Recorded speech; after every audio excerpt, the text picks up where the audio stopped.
All right, it is 6 p.m., so I would like to call to order this town council meeting on February 24th, 2026. Nadine, would you like to lead us in the pledge? Allegiance to the flag of the United States of America and to the republic for which it stands, one nation, under God, indivisible, with liberty and justice for all.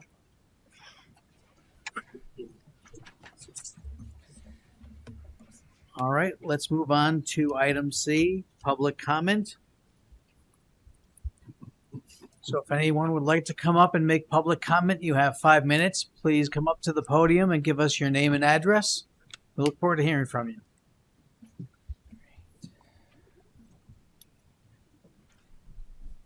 Hi. Joanne Lawson, 9 Prattling Pond Road, Farmington.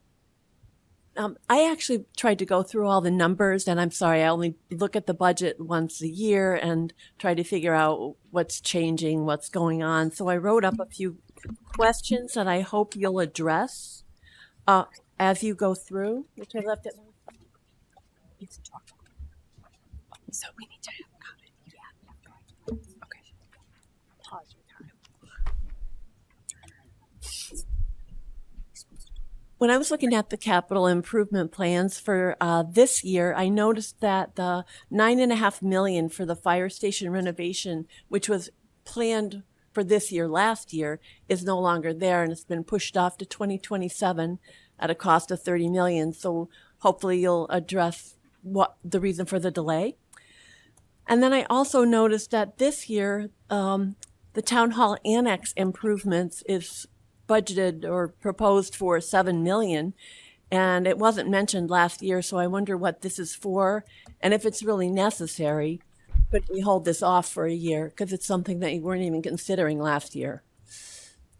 And also, there was mention of artificial turf, and maybe I just haven't heard, but I keep hearing that artificial turf is bad for athletes, that they wreck their ACLs on it, and maybe it's carcinogenic. So I hope that you've considered that before we approve that. Then I noticed we need a new parking lot over at Westwoods. I just wanted to make a comment that I wish we could have foreseen that and done it at the same time that we did the splash pad and the pickleball, because maybe it would have been more efficient to do it all at once. On the high school, do we anticipate spending all the money that the townspeople have approved for the high school? And how does the bonding work when we expect to get reimbursement from the state? Do we bond the full amount and then spend it and then wait for the reimbursement after the fact? And if so, where do the reimbursement dollars go? I'm just curious how it works, because we're getting money now for the high school, and I think the next thing will be for the elementary school HVAC. We'll have the same situation with the reimbursement. And finally, I guess, what happens to any remaining dollars in the high school contingency fund? I see that there's a possibility that we might have some, and we may spend it for that artificial turf. So I just wondered what does happen to that money if we don't have to spend it all. So thank you very much for all the work that you do throughout the year, so that I can ask you questions once a night. Thank you, Joanne. And here's how to find questions. Great.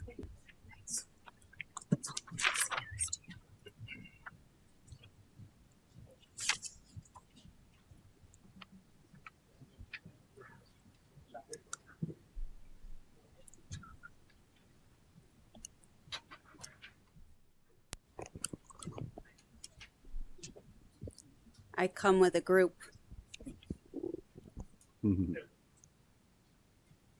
Make sure I have all my supporters here. Hi everyone, Tony Andrioli, 14 Glen Hollow. Okay, quick and sweet.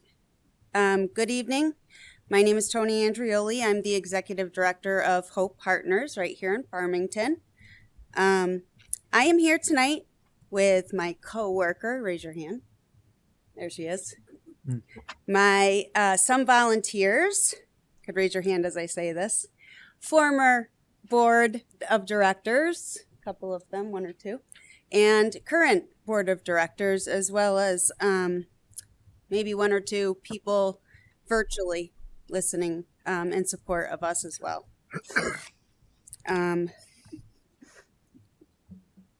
So we are here in support of supporting a referendum to renovate the town hall annex building. Ms. Larson. The project is more than a building improvement. It's an opportunity to create a true one-stop shop for residents who need help navigating services. Bringing key support under one roof makes access easier, faster, and more dignified for those who need assistance. Why am I saying that? Well, as part of this plan, Hope Partners hopes to be put on the first floor of this building. This proposed space would finally give us the room we need to operate our programs efficiently, including Meals on Wheels, congregate lunches, medical equipment, medical transportation, and friendly shopping. The plan also includes collating the town's social services and probate departments along with the food pantry and some space for the Unionville Museum, both community-focused nonprofits in the same building. Together, the shared space would strengthen how our services connect and make excellent use of an existing town building for residents, especially seniors and families. So we're here to urge you to support a referendum for that. Thank you. All right. Thank you very much, everybody. Thank you. Appreciate that.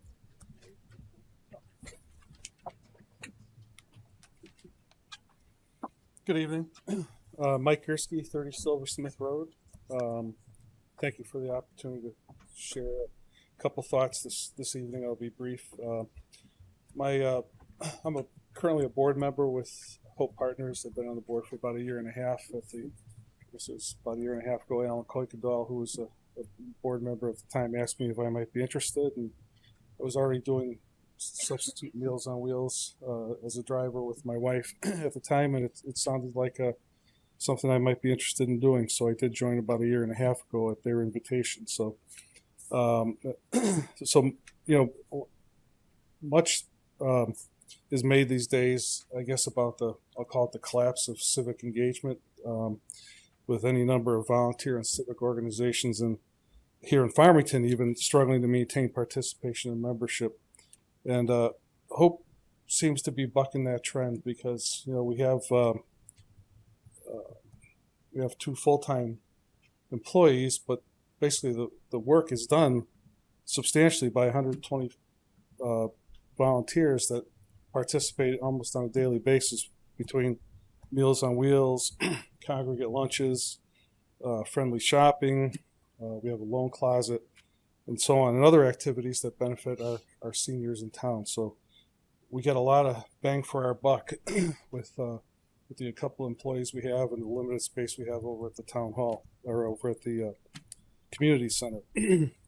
Just give you one example. I have an 89-year-old aunt who had an accident over the summer. She lives in Southington, and it precipitated the need for a wheelchair and a walker. She really didn't know where to turn to get those supplies. I happened to be there to help her with some of her medical needs, and I mentioned Hope, the Hope closet, and as a result, she ended up getting, like that day, a wheelchair for a couple of months and a walker, and she was just thrilled with the fact that it was great equipment, it was clean, it was well maintained, and the cost was exceptionally reasonable for what it was. So my personal experience is that it's just an awesome service one of the awesome services that Hope Partners provides to the community. So we're, as Tony mentioned, we have board members here, volunteers, past board members, and citizens of Farmington here to support not only the proposal to consolidate senior services here in the Old Town Hall, but also our budget request for some additional funding for Hope Partners. We have a great public, I'll call it public-private partnership with the town. We provide some funding. We do a lot of fundraising, but frankly, the fundraising part of it takes a lot of time from the board members and from volunteers, when we really should be working and focusing on how to improve services for seniors. So hence the request for some additional funding. And so we appreciate the support. We appreciate and hope you will consider our requests. Tonight, I asked a friend of ours, Lou Rosito, to come up and say a few words about some services that his family has received from Hope Partners.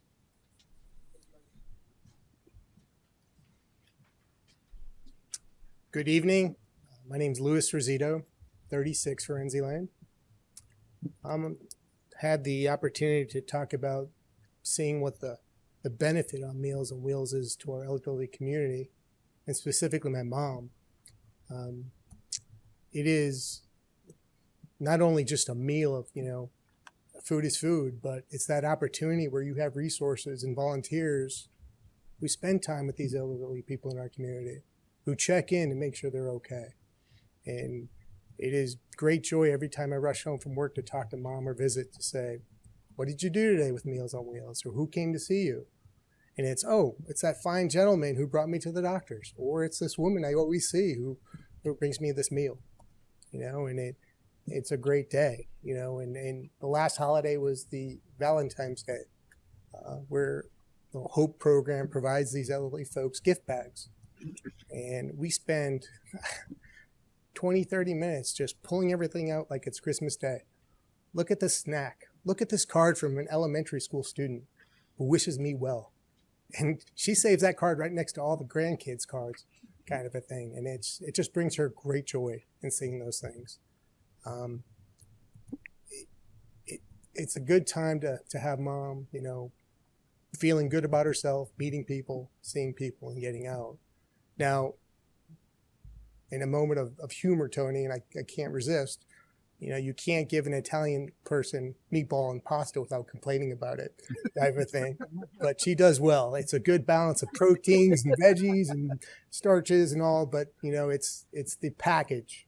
It's not just the meal itself. So I'm really encouraged by the program.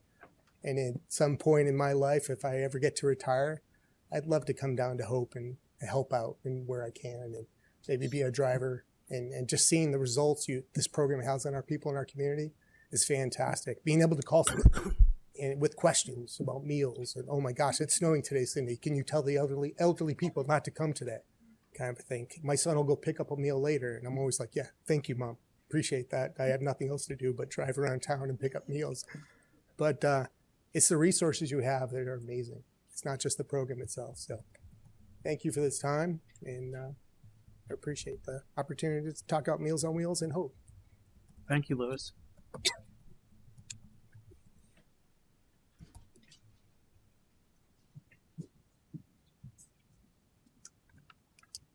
Hello, I'm Kristen Schulte. I'm here. I live at 94 Knollwood, and I'm here by myself, but I'm here on behalf of all the staff, or the board of directors and the volunteers of the Farmington Food Pantry.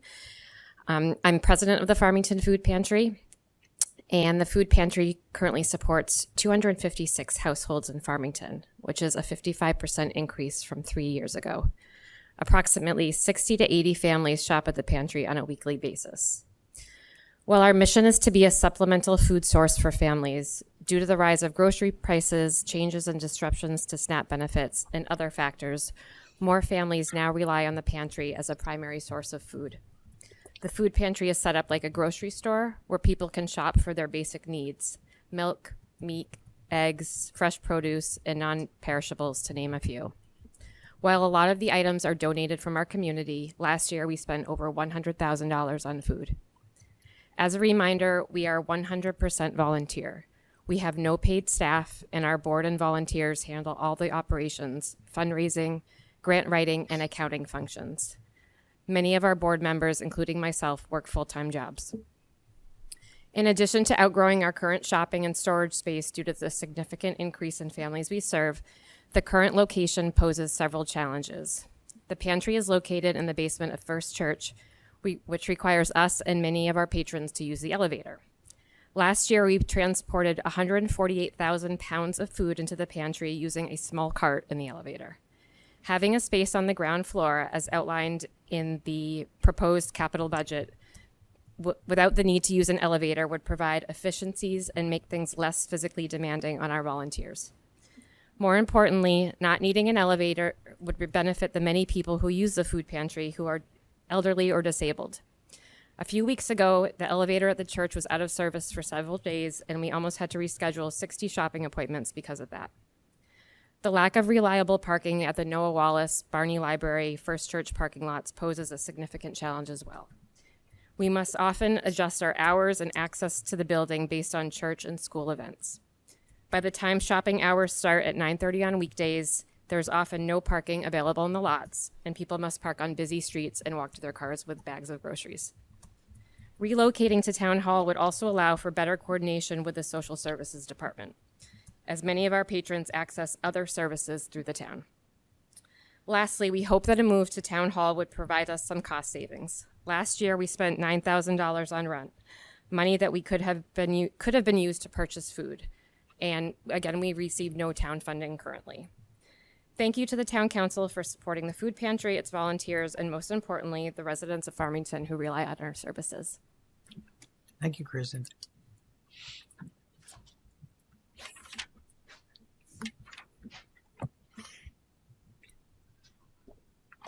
Five minutes. It's a big challenge for me.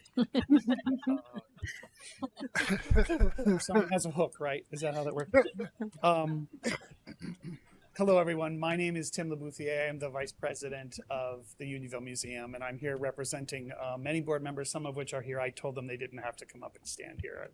But I wanted to just take a few minutes and offer all of our support as well for this capital budget, as well as especially the renovations to this building. We as well are looking forward to being a little bit more part of the community up here. So for those of you who may not know, the Unionville Museum is in the historic Carnegie Library down in Unionville since our founding in the mid-1980s, and we have more than 12,000 photographs, artifacts, and other oral histories and such in our collection. Over the last 4 decades, we have presented over 90 special exhibits about our beautiful town and its history, and also programs and community events. For us, history isn't just a word, it's a way of life. And so preserving the stories of Farmington and Unionville, I think is essential to understanding not only who we were and who we are today, but who we want to be in the future. Farmington is so blessed. I could go on forever about our wonderful history, whether it's the Hillstead and the Stanley Whitman, our wonderful land trust and all of its walking trails, our cemeteries, our historic buildings, our canal trails. It just, we are blessed, and that's why our museum is so important to us, because our goal is to preserve a lot of that. As we enter our next phase, our mission is evolving. Our exhibitions will always be part of what we do, but we're really expanding to meet the needs of today's residents and students and historians. Our community is asking us for more research opportunities, for more educational programming, and for more access to our wonderful collection. We're committed to these goals, and they're challenging, but we have an amazing, strong, and dedicated board with volunteers who have great ideas and enthusiasm to make it happen. Tonight, I want to just briefly thank everyone in the town of Farmington for their unwavering support of what we do and their generosity, and especially the folks here on our town council and our board. For 4 decades, our elected leaders, our town officials, our students, our volunteers, our educators, our community partners, local businesses and nonprofits, our volunteers, and all the historically minded residents of our town have helped us preserve the past and we cannot be more grateful. Today, our need is clear, and it's called space. Space to store and preserve, catalog our expanding collection, and space to welcome students and researchers. Space to collaborate with town departments and community organizations. We were very, very excited to have been asked and have an opportunity to perhaps have some space here in a renovated town hall annex. We're generally excited because this will give us and our volunteers not only more room for our resources and our collection, but for visibility. Being closer to the high school, being closer to the library and the town hall will strengthen our partnerships to have a space and to be able to interact with our friends from Hope and the Food Bank and others that will be here will be really important to us.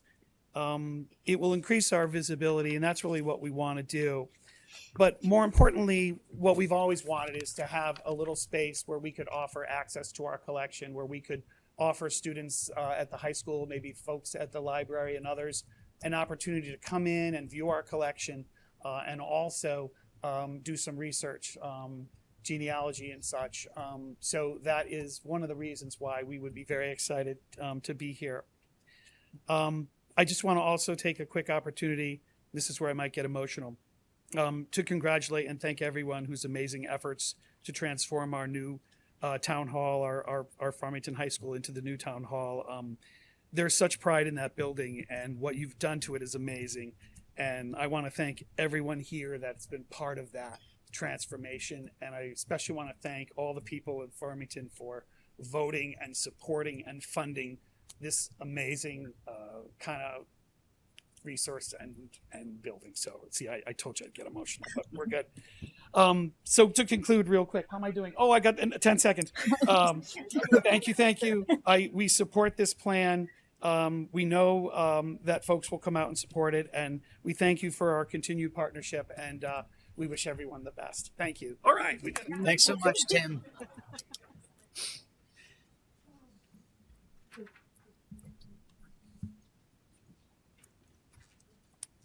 Hi, I am Kate Emery. I'm from 74 Prattling Pond Road. I am third generation Farmingtonian, former Farmington business owner, and now I am focused on my art, and that's why I'm here today. I started the Farmington Artist Circle a little over a year ago, and if there's anybody from the Farmington Artist Circle, would you just stand up and so we can see? So this is part of our group. We've got over 50 members, and we've been meeting once a month and doing things like open studios, having programs, exhibits, and other kinds of programs that we've got that we're thinking about doing. And to me, it is a huge part of what it means to be part of a community, because like I say, my mom and dad lived here, my grandmother lived here, and I saw what community can mean to so many different people. And I also see that in my generation and generations to come, there is a inclination toward lack of connection. And we've lost some of that community. And I think we need to be really mindful of that and what we want. And if we want to build community, we've got to create organizations, we've got to create structures, such as some of the ones that I saw being talked about today, who can help create that. And I think an arts community is one of the ways that can do that, not only in supporting artists, but in attracting people to see what our town is about.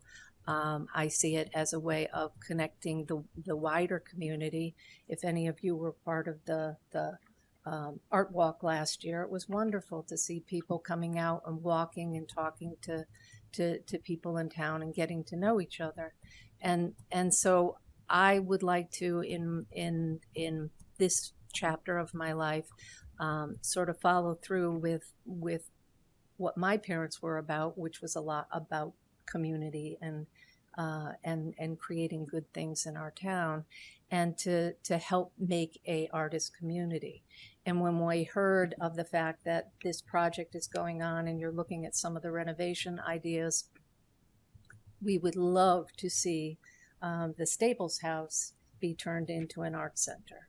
There's an art center in in West Hartford, an art center in Avon, an art center in Canton.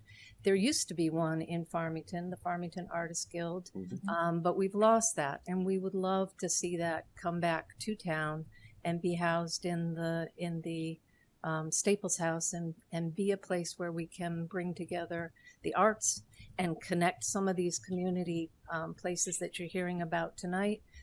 It is such a logical connection to land, like the land trust, to history, that it connects a lot of different factors and features that make our town awesome. And so we'd like to be that connecting force, and hope we can do that. Thank you. Thank you, Kate. Thank you.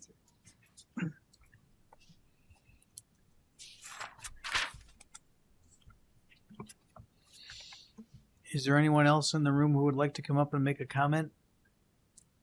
And if not, checking Kat, do we have anyone online who would like to make a comment? I do have one hand raised. I believe we have Katie.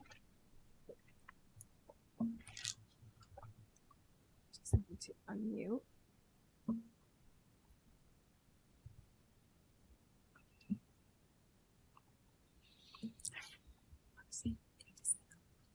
Is anyone there? Katie?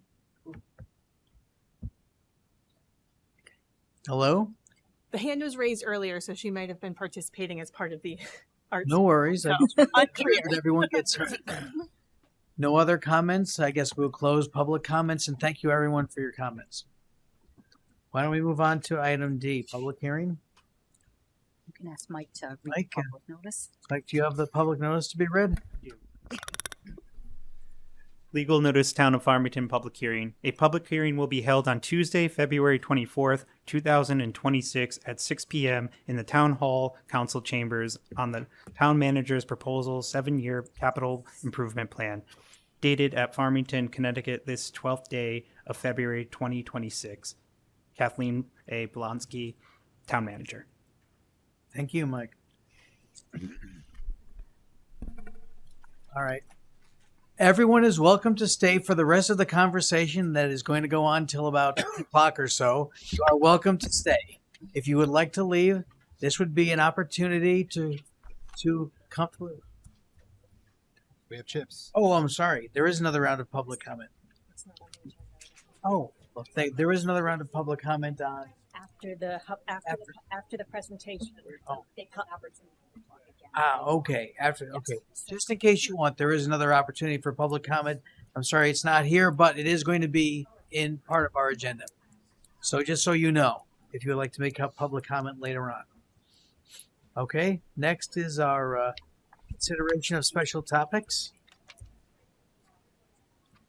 Okay, Kat, You gonna make a motion? do we need a motion for this? Right? Oh. We'll just get the motion. Yeah.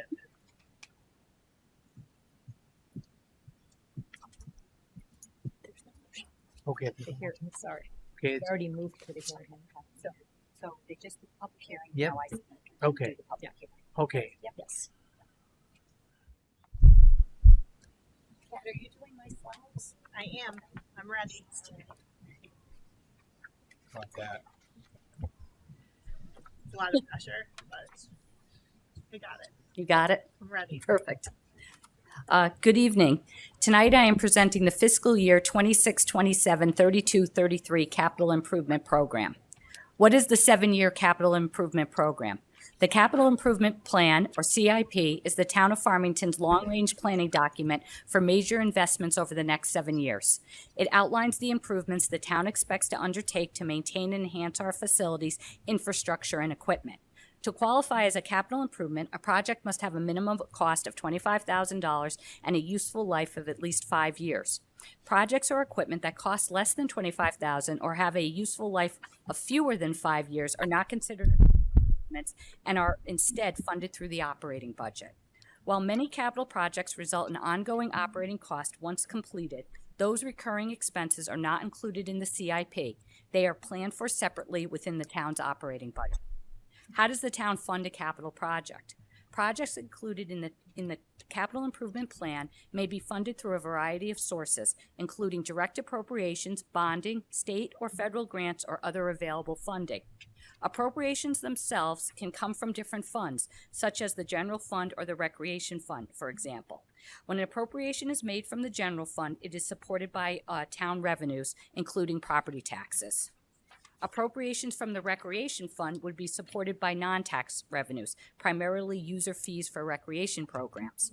Once the budget that includes an appropriation is approved, those funds become available to move the project forward.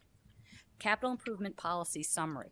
The town's capital improvement policy emphasizes reasonable long-term planning with strong reliance on pay-as-you-go financing. The policy sets a goal of contributing at least 2.5% of annual general fund operating revenues to capital projects and funding at least 20% of total project cost on a pay-as-you-go basis. 7-year overview. The capital improvement plan calls for the expenditure of $129,841,152 over the next 7 years. Of that amount, $42,322,000 is proposed to be funded through appropriations from the general fund. The plan also includes proposed bonding authorizations totaling $85,739,152, along with $290,000 from other funding sources and $1,490,000 from the Connecticut Local Capital Improvement Program, also known as LOCIP. I will now review the budget in detail. Overview Year 1. The first year of the CIP calls for the expenditure of $32,196,152. Of this amount, $3,852,000 is proposed to be funded through appropriations from the general fund. Bonding authorizations totaling $27,839,152 are proposed, as well as $215,000 from other funds and $290,000 from LOCIP funds. Proposed bonding 2627, $14,339,152 for the Board of Education K4 HVAC projects. The Board of Education is proposing $14,339,152 in bonding to fund HVAC improvements at West District School, East Farm School, Union School, and Noah Wallace School. It is anticipated that the town will receive a 31.79% reimbursement from the state of Connecticut. $4 million road reconstruction. Each year, the Department of Public Works reviews the condition of town-owned streets in Farmington and Unionville. Based on these findings, specific road repairs are often then recommended based on various factors, and additional improvements are prioritized. The following roads are proposed for repair and or reconstruction over the next 2 years.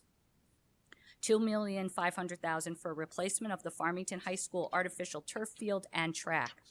The turf field and track at Farmington High School are in need of replacement. It is practical and efficient to replace both at the same time to limit disruption. Instead of a separate bonding question for this project, one option the Town Council could consider is the use of the remaining contingency funds from the Farmington High School project to fund this project. I listed this project for discussion purposes. $7 million for Town Hall Annex improvements. In 2023, the Town of Farmington commissioned an HVAC system condition analysis report for town-owned buildings. The report, completed by Silver Petrocelli, has determined that all 4 facilities included in the report need significant renovations to bring existing systems, equipment, and control systems up to the current construction and energy standards. The Town Hall Annex HVAC replacement is the last town-owned building from this report to be replaced. Additionally, funds would be used for office renovations for the new occupants of the new Town Hall Annex to meet their program needs. Interested organizations and departments that will move into the Town Hall Annex include the Community and Supportive Services, Farmington Food Pantry, Hope Partners, and the Unionville Museum. The probate court has already been relocated to the former Board of Education space in the Town Hall Annex. This also includes general renovations to the Staple House for studio space for the Farmington Art Circle, which is a subgroup of the Farmington Cultural Committee. This group of local artists are interested in bringing back the Art Guild and need dedicated space as an art center in town. Proposed other funding. These capital projects are being funded by other funding sources and not through the general fund or taxpayer dollars. These funding sources include donations, state dollars, and user fees. $50,000, the Tinty Barn improvements. Funds will be used for the replacement of the siding for the English Gable Barn next to the Gambrel Dairy Barn. $20,000 Dial-A-Ride bus. These are donated funds from the Shepherd Family Foundation and will be banked for future use. $75,000 Mountain Road Apartments rehab. Funds will be used to upgrade the 4 Mountain Road apartments that the town owns. $25,000 Town Farm Road home rehab. Funds will be used for building and interior and exterior repairs at the Town Farm Road home that the town owns. $45,000 replacement of the Westwoods Golf Course aerator. Funds will be used to replace a 2002 aerator. Proposed LoCIP funding. These capital projects are being funded through the Connecticut Local Capital Improvement Program, also known as LoCIP. $75,000 Westwoods Recreation Complex parking lot improvements. Funds will be used for parking lot improvements at the Westwoods Recreation Complex. $175,000 to update the Plan of Conservation and Development. State Statute 8-23 mandates that the town's Plan of Conservation and Development must be updated at least once every 10 years. This will be a 2-year project. $40,000 Police Department security camera replacement. Funds will be used to replace the Police Department building security cameras. This is a 2-year funding project with $75,000 allocated from the fiscal year 25-26 budget. General Fund Cash Appropriations, Board of Education. The total request for the Board of Education general cash appropriation is $1,150,000. The full Board of Education submission is included with the capital plan and listed on the screen. The Board of Education will explain each item in full detail following this presentation. General Fund Cash Appropriation, Engineering. I'm recommending $152,000 for the town's engineering division. These funds will support the replacement of town-owned streetlights, required stormwater testing and permitting, the town's required 20% match for the connectivity bike grant, and the needed repairs to local bridges and trail bridges. General Fund Cash Appropriation, Highway and Grounds. I'm recommending $420,000 for the Highway and Grounds Department.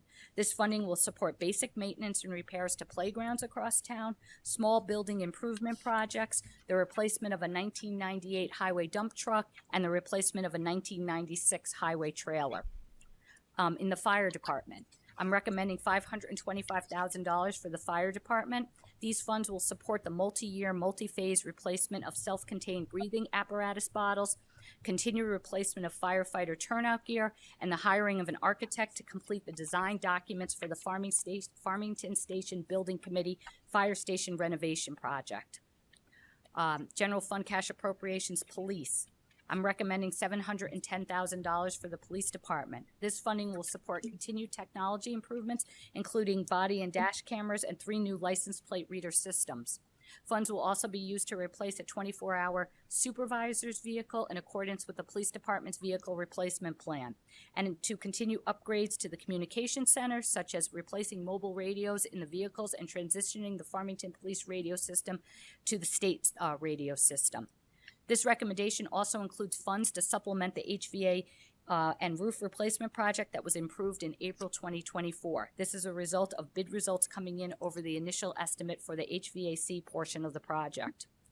General Fund Cash Appropriations, Town Manager. I'm recommending $495,000 for the Town Manager's office. These funds will support technology improvements, including upgrades to hardware, the phone system, and wireless infrastructure.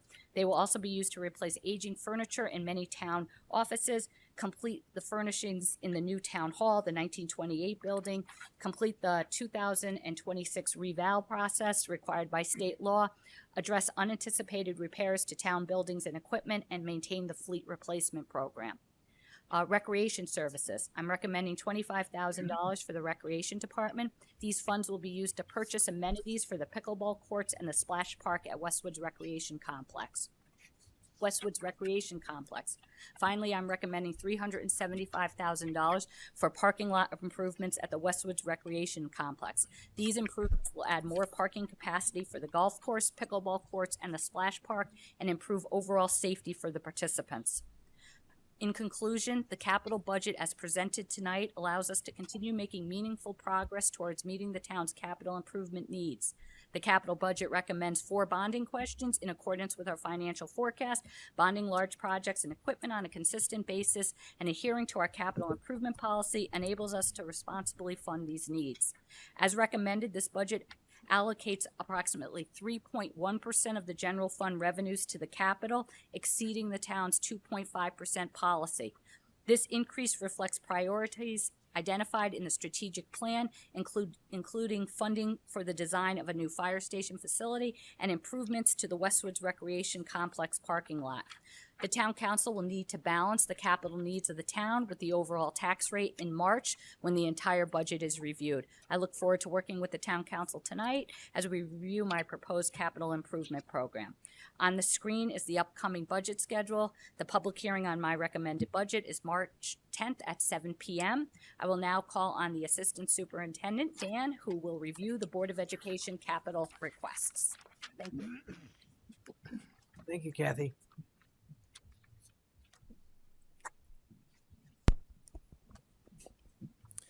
Thank you. I'm not sure if I can talk that fast, but I will do my best.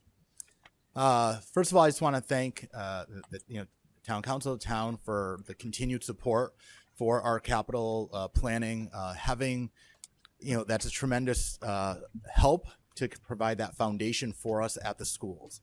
Right, a lot of these objects you'll see, aren't the things that you get to see every single day, but really these are the things that allow the teachers, the students, the people who make Farmington Public Schools so wonderful and so incredible to do the things they can do. So we thank you for that continued support. When we develop our capital improvement budget, you'll see that these documents and then having discussions with schools really kind of guide our plan. And so we really use those things to help kind of take all the different pieces and make a coherent plan that kind of works. Once we have that information, we work with Sam Kilpatrick and Matt Ross on our team, who do a fabulous job day in and day out, really kind of making sure we can execute all of these ideas and put them together. Some of the challenges you'll see is that we prioritize, and we sometimes is the scheduling. So for example, this past summer we did the Westwoods roof. That's typically where we do a lot of the summer school programming. So this summer we're going to do the IAR flooring. And so you can't do the Westwoods roof and the IAR flooring because then we don't have any place for a lot of our summer school programming. And so we're at a point now where schools are really a 12-month thing. The days of just shutting down from June and not opening up against August is long gone. And so we are a dynamic organization that is constantly using these facilities 12 months of the year. And so it's really important for us to be able to be strategic about how we plan all these projects to make sure that they fit in and we can still maintain the programming that we want to do for all the residents of Farmington. Here's just a quick list of some of the accomplishments that we've been able to do over the past couple years. And then you'll see with that just sometimes the unanticipated expense, which is also a tremendous part of the capital improvement plan, is to making sure that those unexpected projects don't then take a huge bite into our operating expense that takes away ultimately from our students. And then you'll see some of the ones in process. You'll notice we have kind of our big buckets that we'll talk about today. Now, infrastructure, school security, school code and safety, district mechanical and plumbing, mechanical engineering, plumbing, and then structural architectural. And then some of the things you'll see there, you have with the asterisks, but some of the things you'll also see in some of our slides are the concept of banking. And so what we'll do sometimes is we'll put money into the capital plan, knowing that we're going to try to save up to get to the projects that are a little bit of a larger project. So you'll see some of those asterisks throughout this presentation. The first is our technology for $550,000. And then what I've also shown in these slides is you'll see the current balance. That's what we currently have in each of those buckets. And then what we're requesting. And then below there, you're going to see our scheduled projects. Afterwards, we'll have a chance to, if you have any questions, to talk specifically about some of those items in there. For some of those, Matt and Sam can really talk very specifically about some of those pieces. Security, we are asking for $175,000, and here are some of the scheduled projects for that.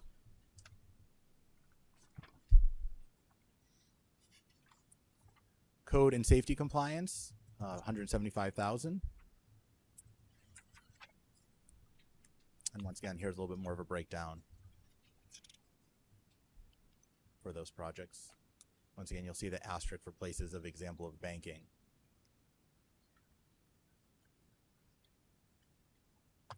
Our district-wide mechanical, electrical, and plumbing, $100,000.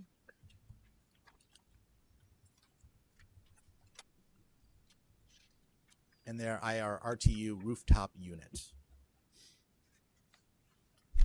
Sam, aren't you proud of me? I'm starting to learn this. Structural and architectural, $150,000.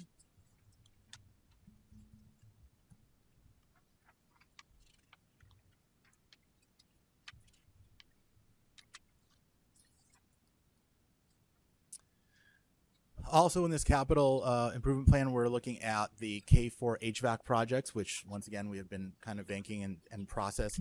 So we've gotten the preliminary engineering and architectural designs on there. Right now it's coming in at just under $14.5 million, which is right now below where we had anticipated. And initially we had anticipated, I believe, around $16 million, around $4 million per building. You can see in some of the breakdown for there that Noah Wallace came in a little bit above $4 million, but the other ones all came in below the $4 million, and you can see East Farms came in there at 2.8. So already a little bit of benefit there.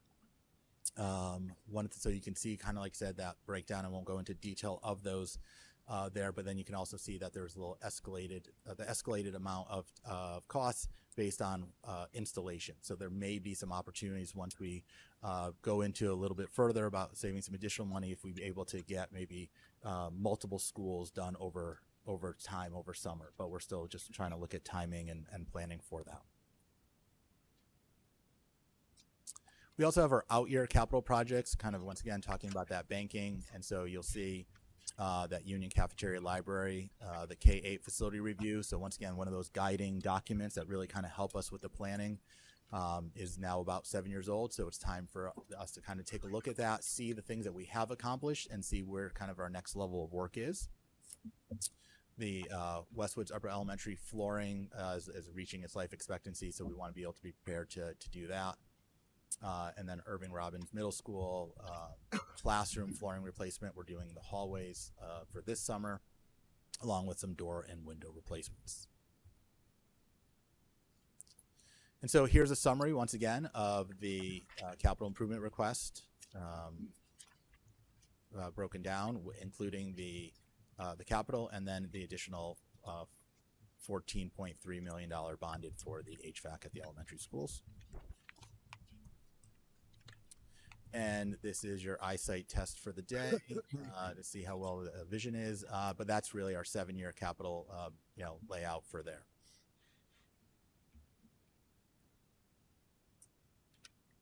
Thank you very much. Thank you.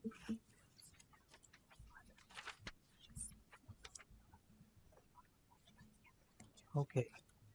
It is now time for public comment. If anyone would like to come up and make a comment about the budget which was presented to us. Does anyone have anything to share?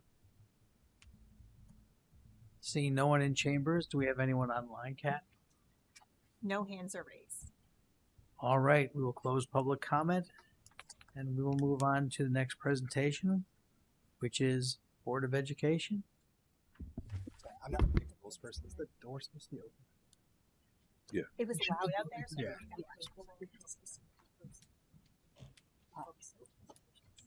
Yeah. Did I close? I did close. Is it close? I heard you close the public comment. You have to close the whole hearing. And let us close the hearing as well before we move on to our next presentation from Board of Education, but our hearing is now closed.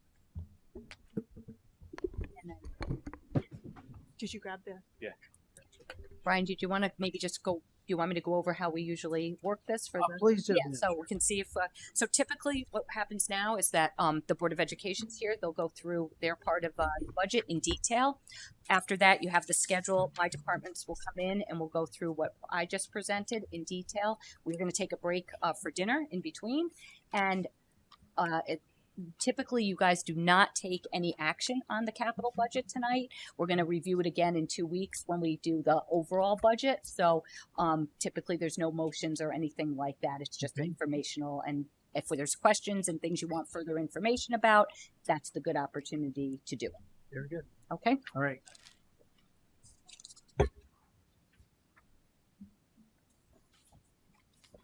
All right, I'll turn it over to the Board of Ed. Well, I just wanted to say hello and good evening to everyone. I know we met either previous to this evening or tonight. I am really so pleased to be here to you to present this. As a new superintendent, you always say you come in, and I think I'm at the 5-week mark. Does that sound about right? 6-week mark, maybe. You always come in and you say you're listening and you're learning to the organization. And I won't go into all of the details of everything I've learned so far, but one of the things that I think is prudent for this evening is what a commitment that this community makes to ensuring that we have safe and welcoming school buildings for our students and our staff.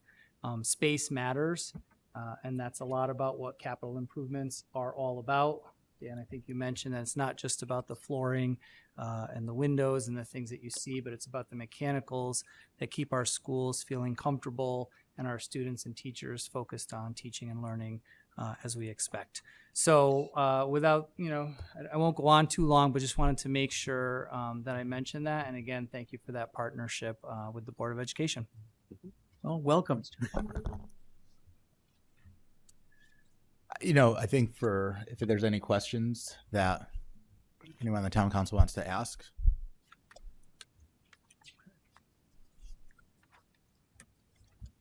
In the order of like the slide, right? Cover topic by topic. Sure. Why don't we start? We're going to start with technology. Okay.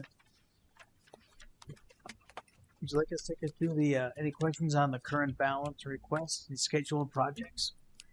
Are there any questions? Well, this is like a general one, which is there's a lot of between this and then the town, I know that there's some like general just like technology upgrades that need to be made, and so you and Brian are in contact to make sure there's as much synergy as possible. So as much anything that you guys are.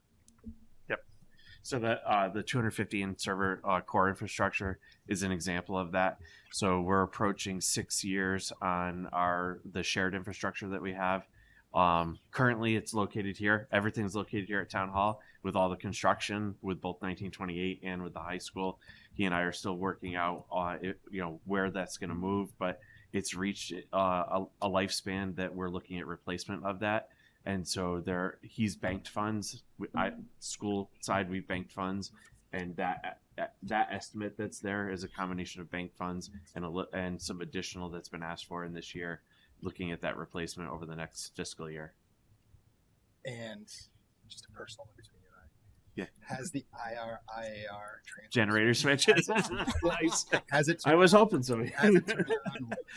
Yes. So the generator switch is installed. We did the cutover on last Tuesday, so the day after President's Day. I am currently waiting on some programming related to the actual automatic transfer of that, but that programming that will occur doesn't result in any downtime. We actually took power out to Irving Robbins at 7 a.m. They estimated a 12-hour job, and luckily we were done by 3 o'clock that afternoon. So it's installed, we're ready to go, just waiting on programming for that automatic kickoff. And that actually opens a lot of doors and conversations that Brian and I are having regarding where we locate things this side of town versus that side of town, now that we have facilities that in the event of a power outage can be supported. All right. So, yeah. Thank you. Do we have any other questions? Patty does, but I do as well. I was going to just ask just briefly. Can you talk a little bit about the AV upgrades? Like where, I mean, I know that's kind of the thing we've been working on for years, right? Constantly, right? So where are you with that? Like where are these upgrades gonna be?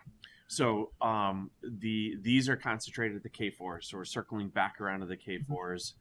Irving Robbins was the last of the schools to receive upgrades to the new interactive flat panels. So we've moved away from projectors in classrooms at this point, moved towards interactive touch sensitive flat panels in classrooms. The K4s were where we started. The initial intention was somewhere between a 5 and 8 year, maybe stretching to 10-year in lifespan. What we've run into with the model that we have is that it is no longer supported stateside. So I'm looking at areas of specific need, boards that are giving us consistent problems, and kind of engaging in that next refresh at that K4 level to the next level of technology. So that's an annual, because I noticed you're not banking on that. You're just kind of going as you go. And this comes back to that. So there was we have a document that's in our operating presentation and it's in our FAQ regarding the Farmington classroom and what that looks like from a technology standpoint. We're moving away from projector, teacher desktop, like the what it looks like is shifting, and so this represents that constant evolution and maintaining the newer technology in all of our classrooms, and the progression basically works from the lower grade levels in terms of replacement. I started at the lower grade levels, the K4s, went to Westwoods, went to Irving Robbins. We had the advantage of the new high school being built, so we got to skip a little bit of that. But you'll see that come back around in another 5 to 6 years as well. Thanks, Matt. And just to piggyback, the nice part about these upgrades is, you take the $90,000 and just for argument's sake, let's say, the display is like $3,000. You can, you don't have to wait to save up for it. You can just purchase 30 of them, get them into, East Farms and purchase 30 of, and so you can, as soon as you get the money, we can kind of put them right into the classroom and utilize them right away. Would you be able, so that begs the question about equity across the district. So you're able to buy enough. So if you're doing K through 4, you're going to cover all K through 4s in all 4 buildings? Not in one summer. Okay. So right now, I'm targeting 2 schools. Okay. And that's because of how we have things scheduled for this summer. And we have 2 schools that will be offline. So it's much easier to purchase, acquire, get a contractor in there locked in for 2 weeks to make sure that they're done and ready to go for the start of school. And the flip would happen that it's the following summer. Yeah. So that would then, so if we're good with that, we're going to have to make sure we're kind of making a kind of a commitment in the back of our minds that this is going to come around again next year. Correct. Yep. That line is a standing item every year. Right. Yeah. And my guess would be also too that most times right now where all 4 of them weren't all done in 1 year anyways, and so you can try to prioritize. The 2 that aren't getting it are probably the 1 year newer than the ones getting replaced. Right. So although they should still have another good year left of them and those other schools. I got it. Thanks, guys. Patty, questions? Going back to Keith's question on the servers, so the shared infrastructure with the town, so the 250,000 requests, that's like the school side portion, and then the town would have another fund that contributes to this. So there's money. Yeah, Kathy presented money requested under the town manager's budget. Again, Brian and I both bank, so that 250 is made up of both banked funds that already exist. So you can see we've got a current balance of $123,000. Still sitting there. Some of that 123 is I've set that aside to be used for that shared infrastructure, and there's some money in this year's request that's also being put towards that. That we make up the larger portion of that shared infrastructure versus the town, but it is the management and coordination of it is still a collaboration. Okay. Can you provide a little more information on the network equipment and what's needed and? So we're eligible for funds under E-rate, which is a federal program. Our reimbursement rate is 40%. Going to the table when asking for E-rate funds, I always budget the full amount, assuming we're not going to get that reimbursement, because it's one of those easy ones that can get pulled. There's 2 levels of E-rate. There's category 1, which is used to help offset or we receive reimbursement on our internet connections. Category 2 funds help us on network equipment, things related to wireless access. In some cases, not right now for us, but in some cases, firewall related items as well. We leveraged that option with the building of the new high school. Switchgear network equipment for the new high school was not purchased through the project. It was purchased through capital because the reimbursement rate was 40% versus 30%. This is a banking account, so I'm constantly putting money in. We're constantly refreshing switches in closets. At this point, we have a refresh of category 2 funding as well. So it runs on a 5-year cycle. We receive our eligible amount is somewhere in the neighborhood of $800,000 across the district over the 5 years. So I'm banking. We're targeting Irving Robbins and Westwoods for our next round of switch upgrades. That's to bring that switch gear in line with what we just installed at the high school. Gives us there's some newer features from a network management standpoint. This money is going into that to hopefully achieve those upgrades at Westwoods and Irving Robbins this summer and next summer. And the same is true with wireless infrastructure. And IAR data wiring is also related. When wireless was first installed throughout the district, we did not go with a one access point per classroom. We kind of have a 2 to 3 classrooms per access point, which served us well with the infrastructure we had in the past. As the wireless infrastructure has evolved, we need to get to that 1-to-1. It's exactly what we did at the new high school. So this summer, what I'm proposing, while Irving Robbins is offline for the flooring project, is to get in there, put new drops in the ceilings of each classroom to support new wireless access points. And the money you see banked in there for wireless infrastructure is to purchase some of that gear moving forward once the infrastructure is in place. And just as a refresher, the teacher Chromebooks we see in capital, but we're going to see student Chromebooks when we see the operating. Okay, correct. Thank you. Yep. All right, thank you.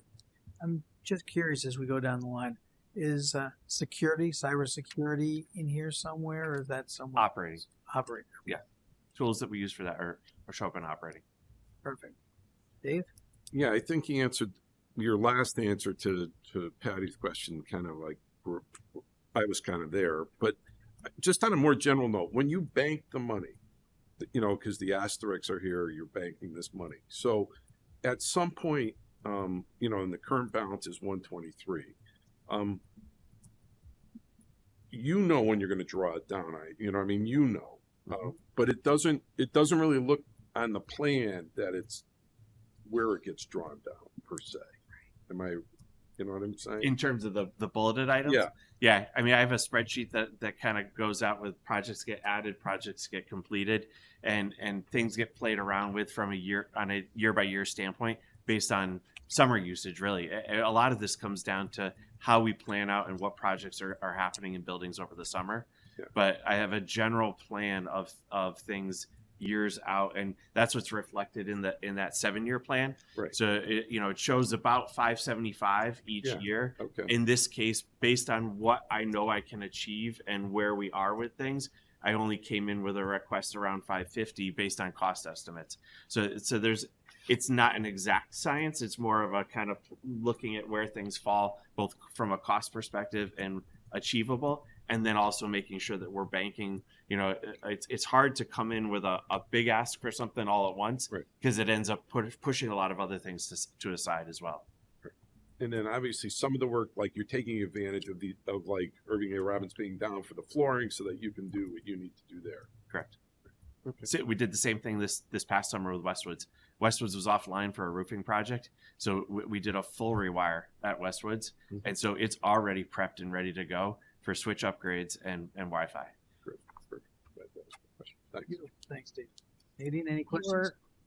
it was along the same lines around the banking, and I was just looking at the requested amount, what the current balance was, and trying to figure out the differences in what you were asking for. My question was around the clocks and upgrades. Was, if my memory serves me, did we do some of that in prior budget cycle, or was it just certain schools? Are you doing it? East Farms has been done. We have banked some money. That's why we've got the asterisks on it. And we have cost estimates that are currently being revised. So this kind of goes along with the question regarding the classroom upgrades. So we're looking at the 2 schools that are going to be offline for both classroom upgrades and clock and PA upgrades. Again, for ease of getting into the building, because there's disruption that occurs in terms of wiring and things related to this as well. Yeah, because this banking concept, I don't recall hearing of it in prior, so that's why I'm just conversing on that. So, and then just on the HVAC projects, can you talk a little bit about the prioritization around which schools were selected by the years maybe of interest? Is it just because of the structure? What's the easier to get in? And Sure. Well, the one that we did prioritize was for West District. And the reason we prioritize West District is through funding that we get through our food services contract, that where when the food services, Chartwells, we contract out from there. Whenever they run a profit, that money obviously comes back to us. We hold it, and through the state of Connecticut, that money is then allocated to be used for improvements in food services programs. So we can specifically use that money. We can't just put it back into operating to offset, to pay for a teacher. We have to use it to dedicate it back into the food service program.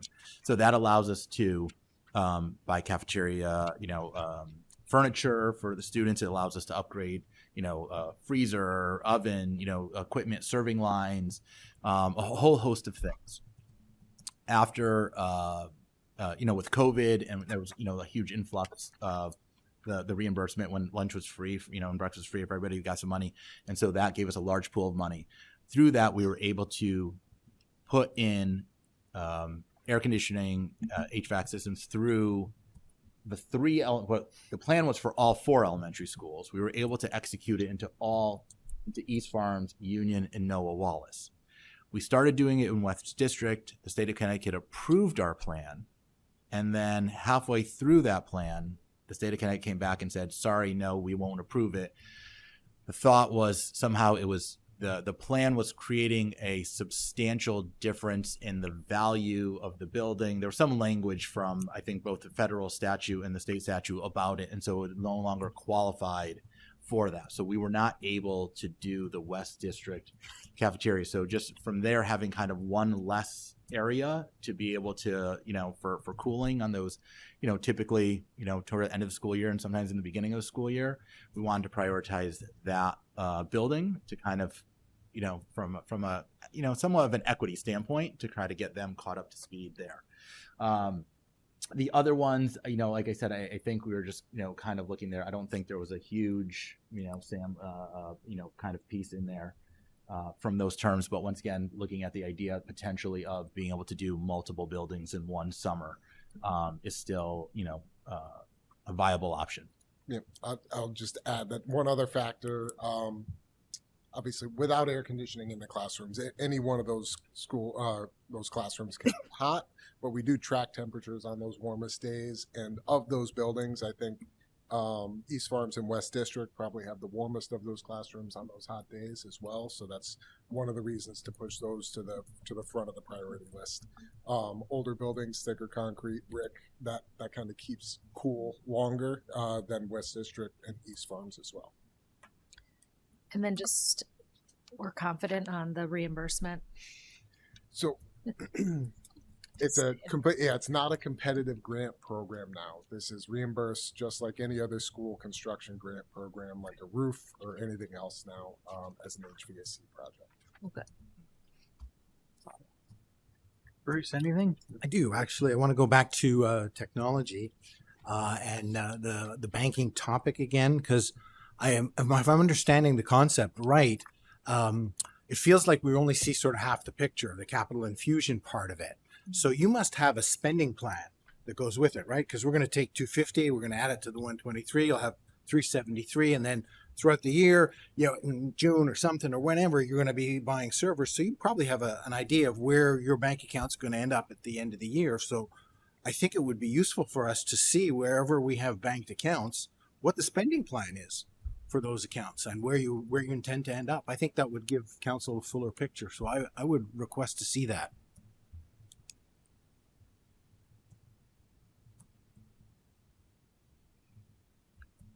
So that's it on the technology side. Are we stepping through? Were we staying with technology, or were we? I thought we were going to jump around. I deserve to jump around a little bit. So. The freshman counselor took. Sorry. That's okay. Which is We're okay. going to get to it. That's what I do. And Keith would shut me down if I did.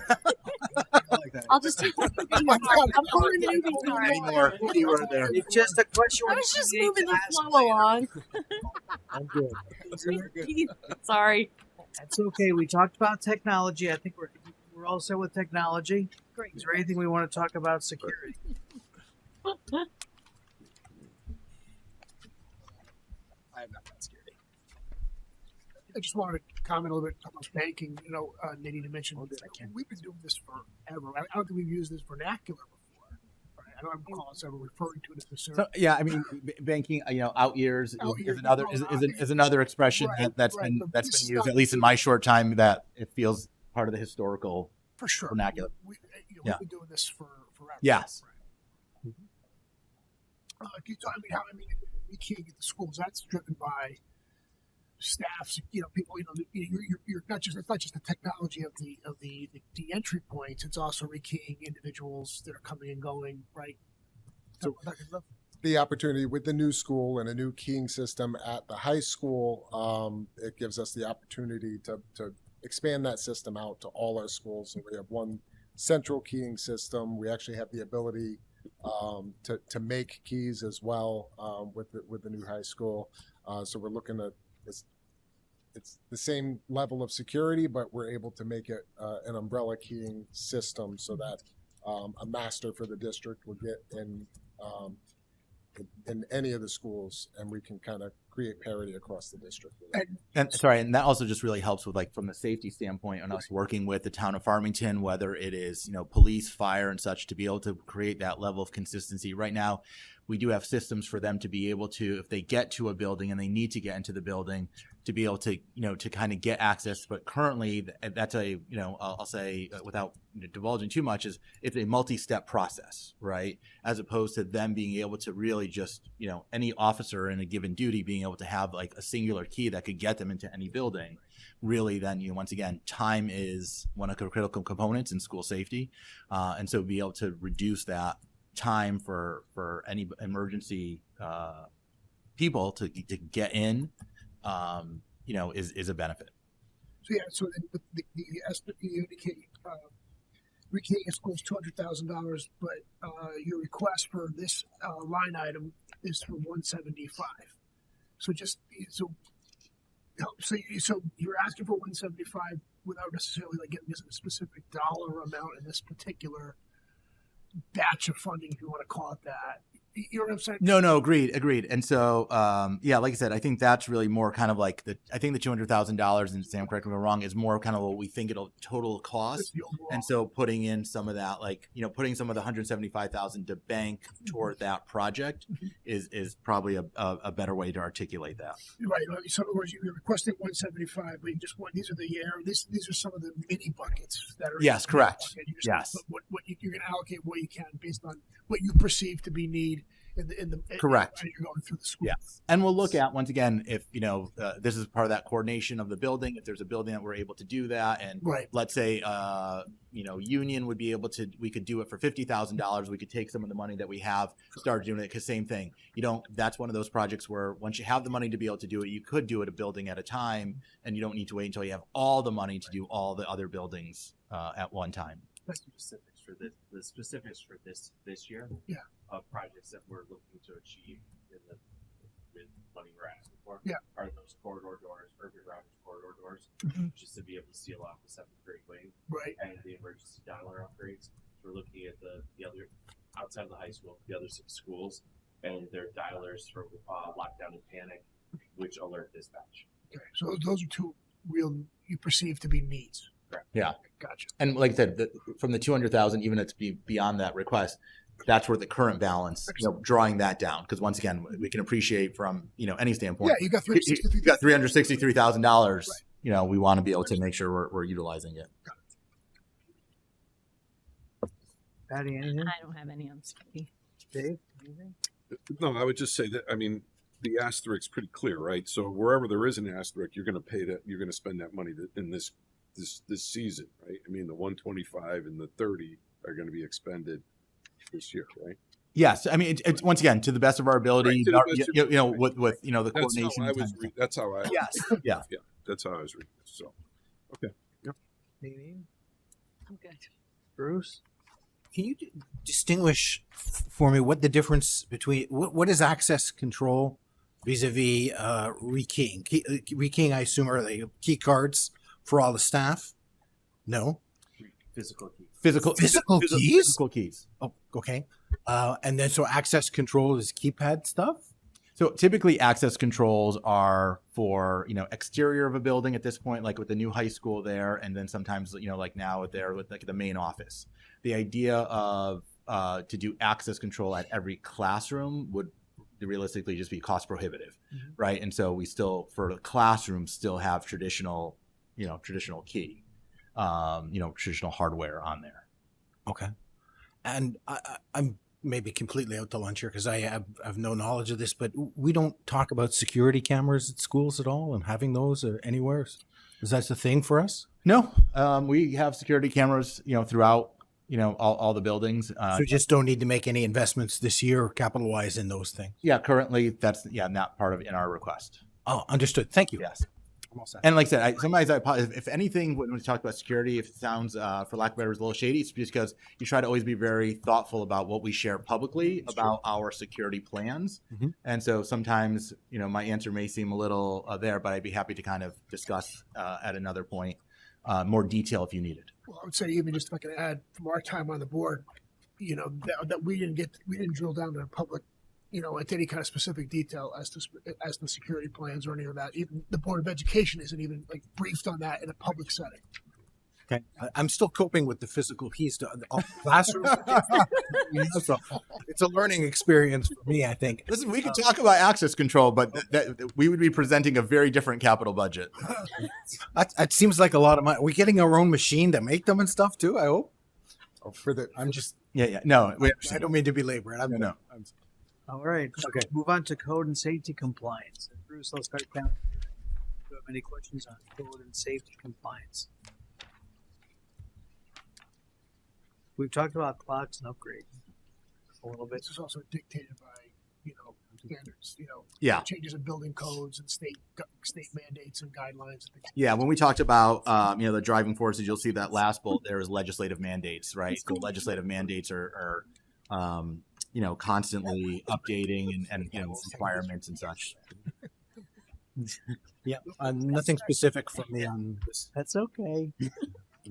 Go ahead, Bruce. I'm all set. Oh, you are. Nadine? Now that I can actually speak on my side now. On the HVAC inspections for FHS, so is it just like an annual thing or? It's a 5 years. So we got an allocation 2 years ago to conduct these inspections. And we have till 2031, I believe, to finish our 5-year cycle. So all our buildings need to be done by 2031. We finished West District, East Farms, Noah Wallace, and Union because we'll need that done before we can get grant reimbursement. So we started with those 4.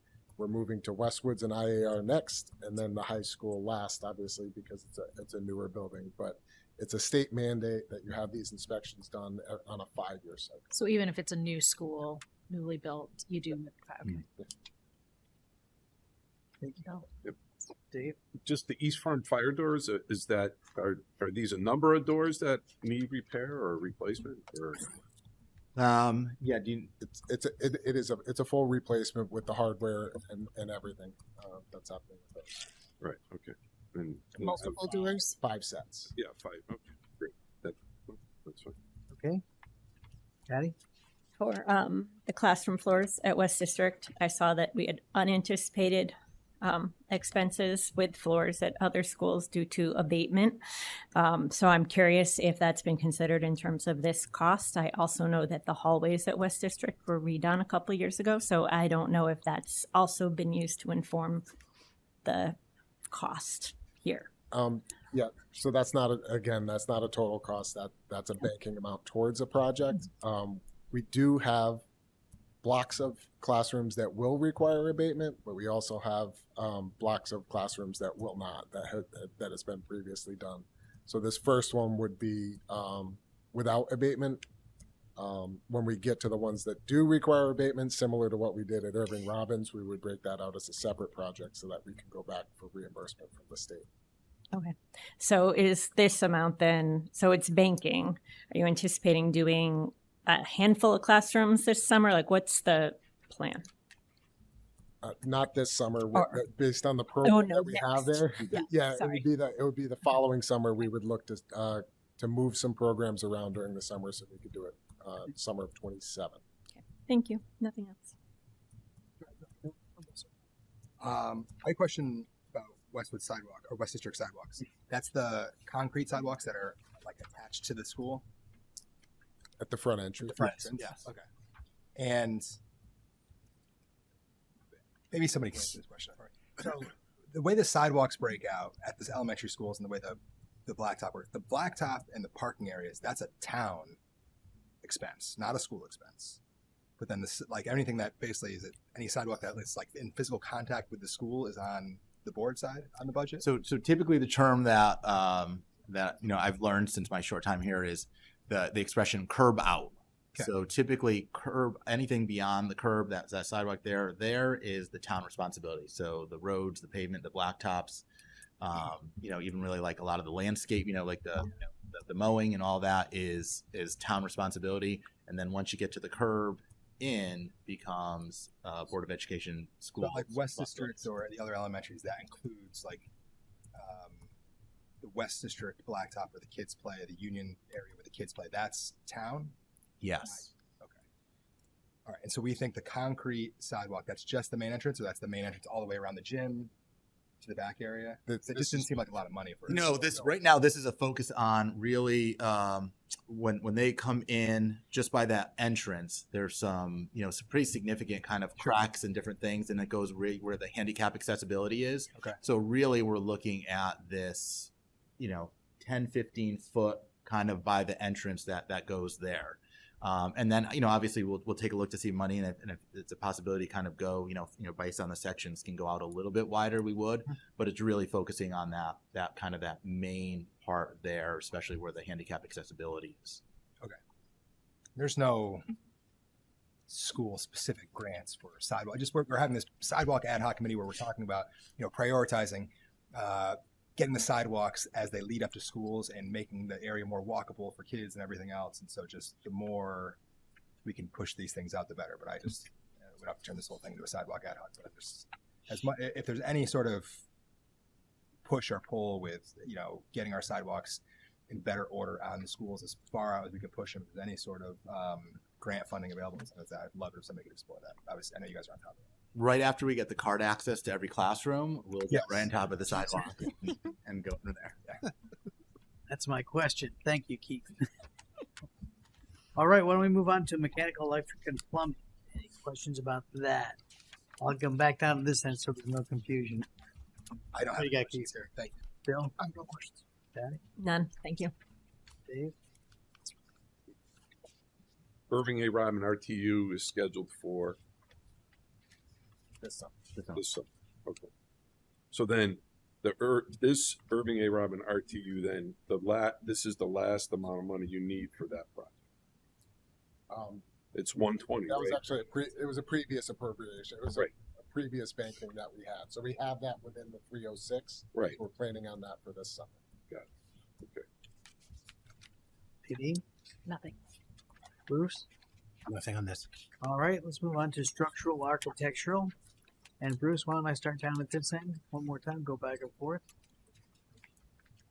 Can you say something about the facade repair for the school? Seems to be a large amount. What's wrong with it? What's going on? There just seems to be a significant amount of money already banked. So where's this going? That's not part of the request. That's not part of our $150,000 request, but it is something that we banked in previously. At this point, what we've had is a review of the facade of Noah Wallace, and we've outlined priority projects for repointing of masonry. There's wood trims that we're gonna actually strip down, repair, and repaint. So we've broken it down into projects. So the first of those potentially this summer, we'd be doing some repointing of masonry there with banked dollars. So that's within that 621. Understood. Thank you. Nadine, No questions. Dave, Yeah, just in your capital 7-year plan, your attachment 3. I don't know if you see that spreadsheet. The Union School cafeteria library on that line item shows projected 1.2 million 27-28, right? Yeah. And then so again, because I'm just so is this 180 going to be brought to that? Like the 180 Union Cafe there, is that the same thing as? Yes. So right, like this. No, I I'm understand. just trying to get my mind around. Yeah, sure. So the structural architecture, so the library design, and coming up with the schematics, blueprints, the things, that's approximately the 180,000 that's there. Okay. Once we decide on the the schematic and the design, we go. 1.3 million would be the actual cost of the construction and the renovation. Okay. So I see. Yeah. So this is more the design piece, which is up in the structural architectural, and then obviously that's the expenditure. Got it. Correct. Okay. Yes. Clarified. Thanks. Patty, No questions. Bill, Dave asked my question. What was the cost of the IAR CAF repair? Do we know? That was a couple of years ago. The extension to IAR cap was just under 1.5 million. Okay. Because I mean, Union, if you've been in that cafeteria, is small. I totally understand why it needs help. I just we were a little bit off in that projection, right? We ended up having to come back on like the initial estimate for that before we got to the full cost, right? The estimated cost, the budgeted cost ended up being under what we spent. Yes, that was COVID years. We had the escalation in construction, and we actually ended up using some ESSER funds for it to make up the difference there. And so, this is just a smaller scale project than that. That's why the amount is less. The amount we put in there was just a square foot. If and again, we haven't decided on which schematic to go with, but it was basically just okay if we bumped out 10 feet. For the library and the cafeteria, that's X amount of square foot times the construction cost. We'll estimate it at 1.2 million. Okay. Yeah. And then my last just perfunctory, just like look at the slide in front of me. This is the only slide where we show current balance and then we show scheduled projects, and there's enough in the current balance to cover the scheduled projects, but then there's still a request. And so, is it just we need to keep some money in case my God, this broke, or what's the reason for needing that? Yeah, I mean, some of those you'll see, kind of whether it be the concept of banking, some of it is just kind of the contingency, funds for something that, unexpected things that we don't have to then once again take from the operating piece of it. So there's kind of the multiple pieces that kind of come into it, but most of it would be either just for banking purposes or contingency purposes. Okay. That's it. Thank you. all right. Thanks. All right. Are there any additional questions on the K through 4 HVAC projects? Yes. My main one was, I know you guys do these studies, push out what our needs are going to be for the district for so many years. I think we said that there's going to be another one of those studies coming up. So, it has been impressed upon me since I've been on council that this project is coming, and I understand that. I just want to make sure we are sure that these are our elementary schools, going forward. Living in town for long, there's always like, I don't want to make a budget based on rumor and scuttlebutt. But West District's a big property. Maybe we put a big elementary school, something like that, where there's a school project. And this is totally pulled out of thin air. This is not anything I've ever heard. This is just me talking. But we're confident that the 4 elementaries we have are going to be the 4 elementaries for at least 10 years. We're going to put this money in. We feel pretty good about that. It's a great question. Thank you. Appreciate it. Here's the answer I'd probably say. If these aren't I would say it's probably safe to say that regardless of what the plan comes from, whether it's the superintendent, the Board of Ed, that these would be the 4 elementary schools for that probably 7 to 10 years. Because the fact is, even if, put him on the spot, even if the new superintendent all of a sudden now next year says, here's my vision, and wants to give him the Giannini plan, by the time you get to discuss, by the time you get to schematics and structural and architectural, by the time you put a shovel in the ground, by the time the money, the decisions, all that, it probably is going to be, aggressively 6 years before you're there. Yeah. Right. Realistically, it probably is before that can get there. And so while there's that, while that's a fair question, and I probably hear the same, rumor mill sometimes, conversation. People just, again, I don't people want to, kind of brainstorm in there. I think, at the same time, when you talk about 6-7 years, that's a whole generation of students, starting in kindergarten and going all the way kind of through, to not have, what we would say is, to be able to have an optimal learning environment, right? And kind of going through there. So yeah, I mean, like I said, so, if I wanted to even be a little bit more conservative about that, like 10 years, might be a little bit, but minimally like 7-8 years. Yeah, I know you guys can't. I just, for the sake of just having the conversation, there's no plan. There's nothing. There's no plan at the moment. See coming down. But I've not been here long and heard the same thing. Yeah, people talk. Well, and maybe the same requests. Yeah. But yeah, there's no plan in motion. I think what we learned from that study, which we said will be interesting.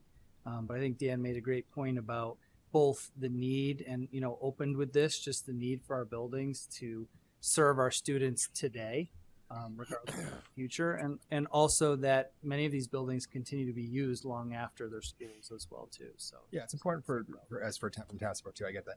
And then just for the sake of it, my understanding is that this is going to provide this air conditioning for classrooms, but it's not going to include like cafes and gymnasiums, so that's just too expensive to cool down, correct? Well, remember the cafeterias, as I mentioned before, other than West District, already covered. Sorry. The main offices, I believe, are already covered. So this would be covering all the classrooms. There's a few, at some point, there might be a few additional kind of, like the smaller rooftop units for maybe, a few auxiliary offices or things that aren't covered. But this is focusing on teaching rooms with classroom space. Yeah, so sorry, that was my last thing. So West District half is getting it. Yeah, even though it's like half of a gym, so it's when that door opens up, it's just going in there anyway. Yes. Okay. I mean, we're doing it in the cafeteria for the majority of the year. It's closed most of the time anyway. Yeah. I get it. So yeah, that's it. Thanks, guys. The other piece too that I think we'd be remiss if we didn't mention, but we're probably focused on the air conditioning, but it's also the fresh air that we're this started required to bring in, and so this was kind of the happy bonus was the air conditioning piece. Yeah, I remember when it first was presented to us a number of years ago. It was just after COVID. It was about just getting air moving in the schools, and it was better than that thick summer air just sitting in the classroom. So I get it. Thank you, Bill. I have no questions. We've been through this for a lot of years. So I'm excited that the state law changed to put us in a place where we can actually have a serious conversation about bringing this forward to the community. So I'm good. Thanks, guys. We have been talking about this for a while. just for education purposes, so there's a statute now on the books that schools can be fined based or somehow there's penalties if the interior space exceeds a certain temperature, right? We're supposed to like be tracking this information, and then at some point in time, this. So that it's not a regulation yet. It's been talked about that there would be a temperature range within the regulations going forward, but I think there was a lot of pushback on that because of how many schools are in the same position we are throughout the state, and how long it would take for all those schools to get up to that standard where you could put it within a window. It was a very tight window as well, which for energy management doesn't bode well for how much energy we'd be using, even if we do have air conditioning. So there's potential that they could come up with that regulation regarding the temperature ranges. But right now it's a focus on air quality in general, about routinely inspecting and reporting on your HVAC systems, and also giving us the opportunity to seek reimbursement. Those have all been the results of the recent changes. Okay. All right. Thank you. Thank you. Dave? Yeah. My question is, we've talked about this a long time. It's overdue. So for me, this slide kind of comes up short to the point where how do we get 2 schools done at the same? You know what I mean? This is a 4-year, 1 school every construction season, at least how this slide reads. And so for me, I still think it's that doesn't seem to, be somewhat something I would endorse just out of the box, because how do we do 2 schools and shorten this schedule from 4 to 2 years? So it's a great question, and I think we're also looking at, how do we make that happen? And so once again, we're working with, the engineering firm that did the kind of the schematics to take a look at that and to see the viability of doing that.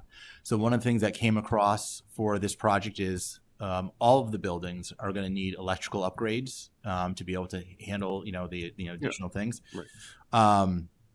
And so,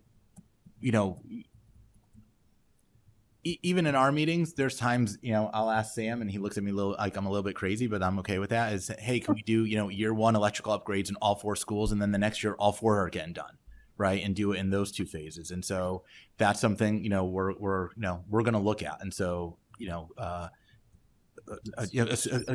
assuming everything goes and everything kind of passes there, my commitment is to get these things done as soon as possible, right? And get them. And so if we can do, if we can get them all done, listen, if we can get them all guaranteed, if they can tell me we can get them all done in 1 year, we would try to go for 1 year. Yeah, I mean, 1 year it seems a little aggressive for schools. Like, you know what I mean? Correct. No, 100%. Seems Yes, doable. and part of that too, even with the 2 schools, is once again it's that balance. Obviously, let's take a priority, but making sure for example, Park and Recs is utilizing West District School this year. We have our summer school learning academy. One of our schools, is doing the flooring. So we want to also make sure that we don't that we can provide the programming that we want to also do at the same time, and make sure that there's a balance between the buildings there, and see what kind of impact that has. So a lot of it's going to be, as we move forward, discussing with the various firms to say, hey, can we do this? Right. And how quickly can we do this? And because the last piece that you just said, the programming piece of other people, other shareholders using this,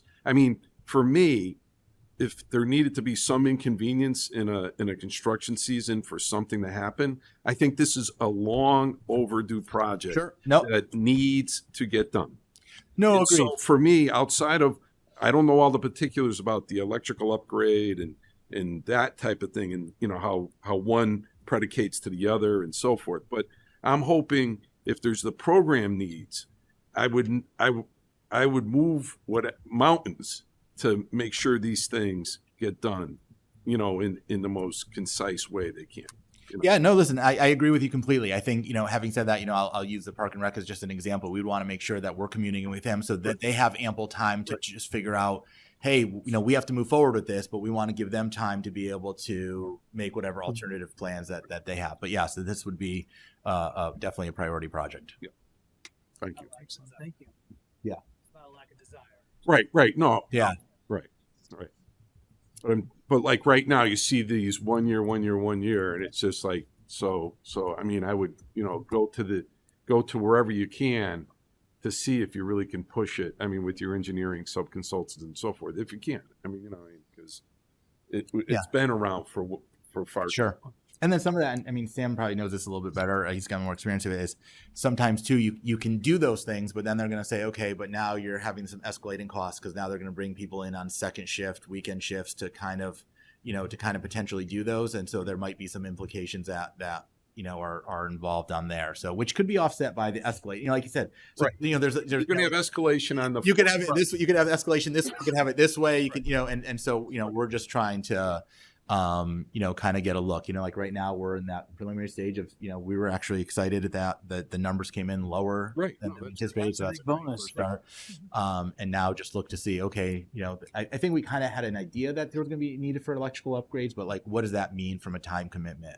Is that would that take up most of the summer? Would that be, or if that's a 2-week thing and it wouldn't be a big impact. Right. The other challenge too is, we want to be aggressive. We want to be to do that. But we also need to give ourselves that buffer. Like right now we're having a unique winter for probably maybe the past 15, 20 years, but not typical. But this is kind of a traditional New England winter, and so now instead of saying, hey, we get out June 10th and we can get those people working on June 11th, right now all of a sudden it's against to June 16th, 17th.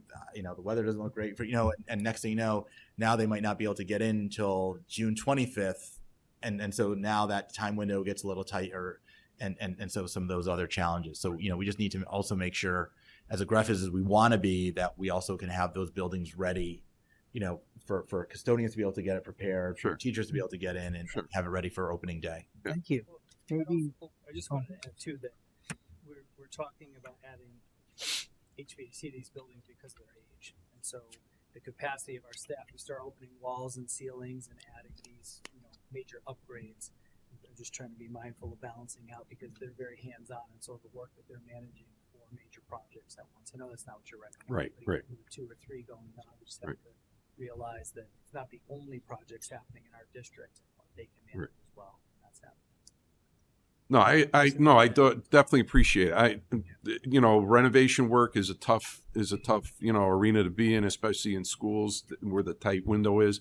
But I'm also a believer in early work and so forth, right? Electrical upgrades to me seem like there could be some early work that doesn't, if it's site work that you have to trench in a brand new conductor in from the street. I mean, I don't know why we got to wait till June 11th, when you could break out early packages and get early packages done, bring those conductors in. I mean, so I'm just hoping we're looking at it in a way that basically embraces that it's a long overdue project, and wherever we can think and shorten this up in a legitimate, organized way, we need to make sure we do that. No, duly noted. I'm glad you've got this expertise. Well, I'm not doing Sam's job. so Nadine, do you have any questions? I'm all set as well. All right. I think we've covered everything, but I just want to see if there's any questions on the 7-year improvement budget. Anything that we want to mention there? Are we happy covering this year? Okay. All right. I think this is a good time for us to break in, gentlemen. Thank you. Thank you very much for coming and sharing all this information with us, answering our questions. Thank you. We're going to take a lunch. We are back at our break, and we're going to continue with our review of the budget, the capital budget. Next online, we have Police and Fire Department. So we have Chief Melanson here, and if we work off of this document right here, Police Department, it would be the proposed 26-27. As we talked about at my presentation, we have 1, 2, 3, 4, 5 items in the Police Department that are in this year's budget. The first one is $155,000 for technology improvements. Funds will be used to continue to pay for body and in-dash cameras and to purchase 3 additional license plate reader systems. Brian and the group, do you want me to go through them all just very quickly and then you ask questions, or do you want to stop at each one? How would you like to do it? Why don't we just, let's go through them. Go through them. Okay, all right. So that was $155,000 for the technology improvements. The second item is $80,000 for a supervisory vehicle, and funds will be used to replace a 24-hour supervisory vehicle according to our police replacement plan. The next item is $75,000 in communication upgrade, and that funds will be used to continue the upgrade of the communication center, including replacing mobile radios in vehicles and moving the Farmington Police radio system to the state radio system. $350,000 roof replacement. Funds will be used to supplement the HVAC and roof replacement project that was approved in April of 2024. This is a result of bid results coming in over the initial estimate for the HVAC portion of the project. And lastly, $50,000 for the building improvements general. Funds will be used for the general maintenance and improvements for the police department to address ongoing needs of the aging building. We always say that the police department's our new building, but the reality of it is, I think it's 26 or 27 years old. So it's really no longer our new building. So those are one more, I'm sorry, and $40,000 for security camera replacements, and the funding source from that is the LOSIP grant, and that is to replace the police department building security cameras. This is a 2-year funding project with $75,000 allocated in the fiscal year 24-25 budget. All right. Bruce, would you like to start us off with any questions you have about the budget? I do. Just would like to understand a little bit more about the roof replacement. I understand that the note was that the bid came in over estimate. Is there any lessons learned here, and how much over it versus the original estimate? Because that sort of predates me here. Was there a missing cost item, or just things got more expensive? What went on? I think some lessons learned a little bit, because one thing that we do pride ourselves on is coming in. We are actually usually conservative, so not having enough money for something is unusual. I think it's a one-off for us, because we've done really well with all our projects, between the school projects, the 1928.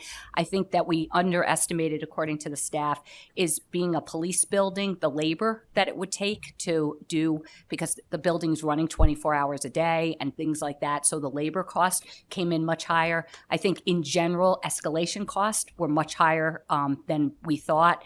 It took us a long time to the supply chain issues to get equipment, and it was done in April of 2024. So that took us some time. So there was, I think, a few different factors that, because like I said, we have been using the same architect that has been doing our cost estimates, and they've been coming in really on target. And this is kind of a one-off that I would say. So that I hope that answers your question. It does. Clearly a bit of an anomaly. All right. Thank you. Yeah. Nadine? Just a quick question on the supervisor vehicle replacement. Is there, are they replaced at a certain interval? And how often? Yeah, so there are 2 supervisor vehicles, and every other year we fund them, so they go 4 years. So 4 years. Yeah, and those are 24/7, 365, the patrol supervisor vehicles. Okay. And then just real quick, just on the body dash cameras, is that for everyone has them? Is it just like a replacement or improvements? It's just newer ones being. Yep. So it's actually, we don't buy them. It's a program through Axon, our vendor, and yes, per state law, every police officer has to have them and use them when they're doing their job. So this is what we did was a 10-year program. I had done it a couple of years ago in Avon, and so we're renewing that 10-year program to get some cost savings from them. So. Like it. Thanks. Yeah, so staying with that, Paul, the 155, so is the license plate readers like 40, and then body dash cameras are like 100 and. Yep. So the license plate readers are 30,000 each. Okay. Or for the 10, 30,000 per year, and then the body cams, and these are also in car. Our first year is 127, 288, and then it goes up a little to 130. And then the other item is, technology is like really changing fast. And there's a lot of applications now of technology that, we didn't really foresee even, a number of years back, license plate readers and all that kind of stuff that are, now becoming part of, the fabric of technology and security of a town.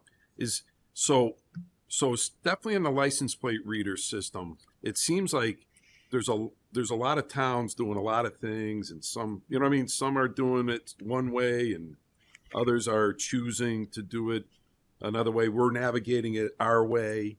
And I guess, for me, it's somewhat, the bigger question is consistency, right? For me, I mean, it seems like, this is a big thing, as far as, recording people's license plate. It's obviously a tool, but, it really, the policy seems like it's kind of ad hoc from municipality, department to department to department. And I guess from my end is that how do we know what best practices are, or what's uniform policy, and are we living up to the best practices and the uniform policy that this technology, kind of encompasses? Yeah. So if we're talking license plate readers, I think you made mention of that. So just to stay on that topic for a little bit. So most of you have heard of Flock. That's what we use. And I think their business practice is exactly what you're talking about, the interoperability between municipalities. So West Hartford has it, Avon has it, Simsbury has it, Bloomfield has it. Like everybody around us has Flock. Hartford used to have a different one. They're moving to Flock because of the interoperability, like you're saying, not only throughout the region, but throughout the state. And the ability for us to search, because as we know, our borders, right? Criminals don't abide by borders. So I think that's why that technology amongst police departments is so prevalent, because it works, and it's worked over and over and over. And I think you guys saw in the Brown murder, that's what they used to find him. In our murder, we use license plate readers to be able to figure out what happened, and I don't want to get too much into it because it's an open investigation, but criminal proceeding. But it was prevalent in us being able to solve the murder that we had. So, talking about policy, because to your point, I laugh because I've had to testify and talk about this a lot. And I say, I was a detective testifying about images that we took at a homicide, and we used to use regular film. And I remember them saying, digital photographs will never be allowed in court. And so I was like, oh, okay. Digital photographs will never be allowed in court. You will not find film in a single police department now, right? So DNA, same thing. How are we going to do? Nope, too intrusive, not going to be able to use it. My point is, I think what we're talking about is making sure that we are putting safeguards around the use of this LPR technology. And I know there's been a lot of media and there's been a lot of talk about it. I will tell you that luckily I'm in a position doing this long enough. I am on the Post Council, which promulgates policy. I'm the chairperson of the accreditation committee, which writes all the policies that are mandated for the state. So I am front and center on this. We had a very good meeting yesterday with the ACLU, the Chiefs of Police Association, the governor's office, both caucuses, Republican Democratic caucus, to talk about the ACLU's bill that they are proposing about LPRs. Obviously, we don't see eye to eye on everything. We are about 90% in agreement. On Thursday, I brought it with me. There's a 10-page policy that our Post Council is going to discuss and take action on Thursday. If approved, it'll be required for every police department. And it puts safeguards. What we've done is, because a lot of places have Flock, we've also worked with them to ensure, everybody's been talking about immigration, right? Reproductive rights. Those are the two topics that people are making sure that this Flock system's not being used, that the Trust Act in Connecticut is honored the way it is. And what we have done is we've worked with them. Once this policy is in place, Flock, the company, will make sure that any police department that searches this database has to approve that they are not using it for immigration, that they are following Connecticut's policy. So they have to attest to that to put the guardrails and safety in place to make sure that we are following the spirit of our Trust Act and that there's no end arounds on it. The one area that I think that we talk about is who has access to this data, right? We talked about it, and I will tell you, the governor's representative on this call said, "Hey, if they followed a state or the next state policy, would they have found the brown shooter?" And the answer was no, right? We've had runaway at-risk kids who we have tracked to the Midwest using this flock system. And so if I limited it to just here, we're not going to. Most of you have heard of the SATG group. That was that South American theft group. They really hit Avon and Farmington for millions of dollars in loss for residential burglaries. We use this flock camera to be able to track them up and down the coast in the country, and that's how we develop the suspects in this case, so to bring them to justice. So there's a lot of parts to this. I will tell you that we are front and center cooperating to make sure that we follow the Trust Act in Connecticut. Okay. Yeah, I mean, that you've answered, kind of my concern, right? My question. And I think also that right now the stakeholders are actively working together, looking at the bills that are been raised and so forth in the legislature to hammer out, the final pieces of policy. Got it. Okay, thanks. All right, thank you, Dave. Patty? Thank you for coming, but all my questions have been asked by my colleagues. Same thing. I thought your answers to Dave's questions were spot on where my head was at on the subject. So I'm grateful that you guys are working hard on it, and I have all the confidence in the world. Just like you said, DNA was foreign evidence, and now it's the safeguards are put in place. Photographic evidence, safeguards are. So I have all the confidence because this is an important, very valuable law enforcement tool. So thank you. Thanks, Keith. 2 summers with no AC, right? So far, police station. Yeah. Okay. Just want to say, just so if people are listening, there is a need. There's been, it's very hot in that building in July, so I think it's certainly a reasonable request. So that's all I have. And very cold in the winter.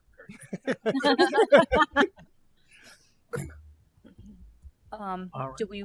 Oh, Brian. I was just going to say, I think we move on to fire. Yep. And fire is on our sheet.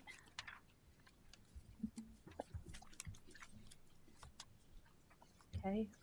For the fire department, we have 1, 2, 3 items on the general fund, and it's $75,000 for SCBA replacement. This is a multi-phase project to replace bottles for self-contained breathing apparatus.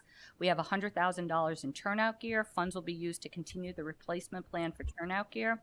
$350,000 for fire station renovation. Funds will be used by the Fire Station Building Committee to hire architect to complete design documents and cost estimates for the fire station renovation project. And that is it. All right, thank you. Any additional information before we go to questions? Keith? I'm good right now. I had something penciled in, but it's not making sense as I read my notes, so I'm not going to try to translate right now. I may jump back in at the end. Yeah. Bill? Just real quick, sorry. Fire station renovation of $250,000. That's for the design, right? Yep. Okay. Just want to make sure.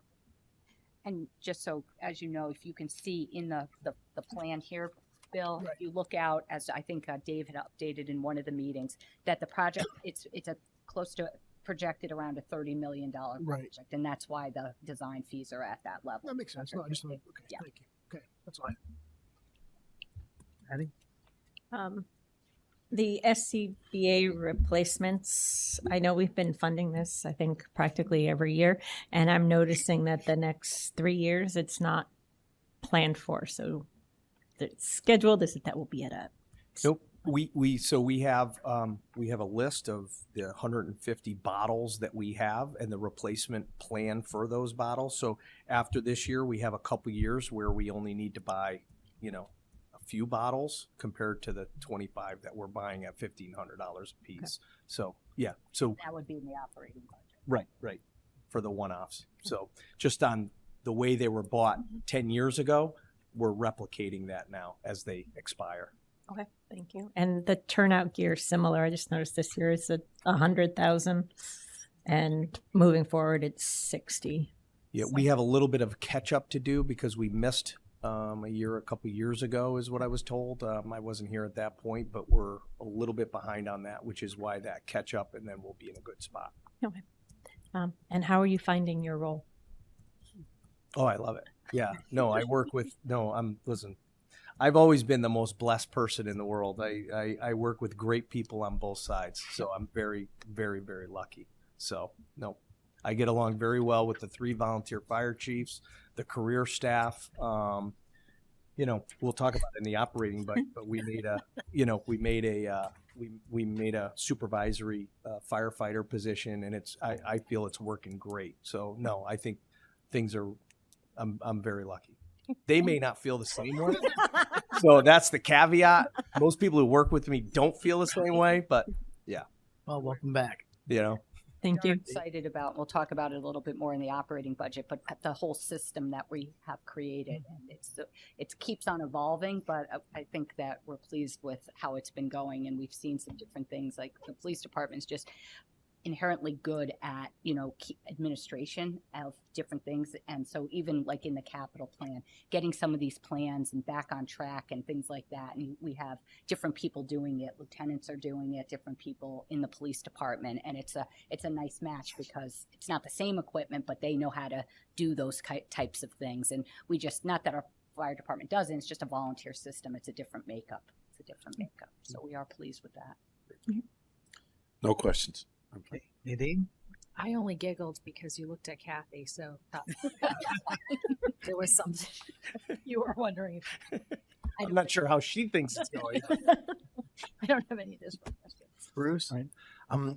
I know we have some huge additional outlays coming up. And I know I trust the committee has done their work.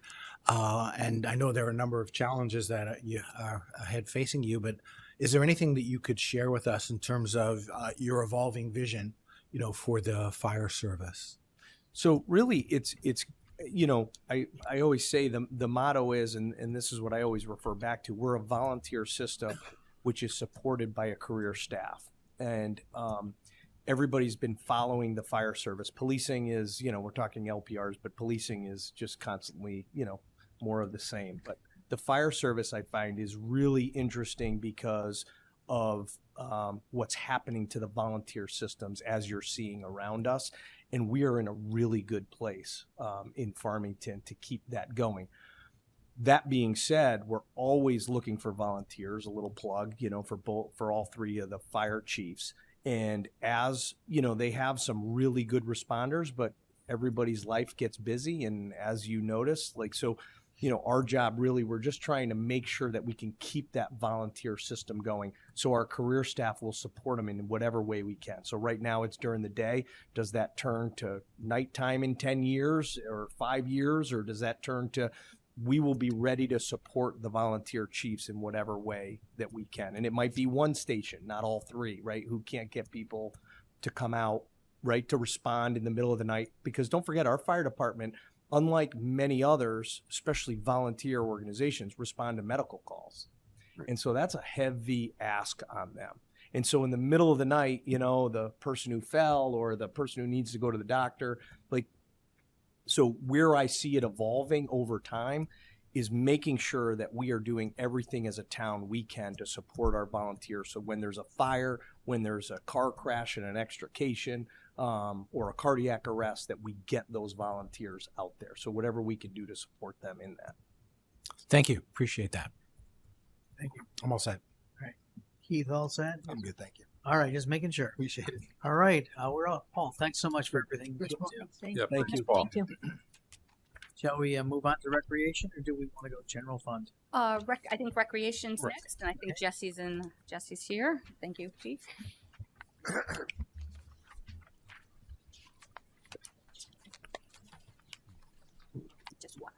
Welcome back, Jesse. Thanks. everyone knows Jesse.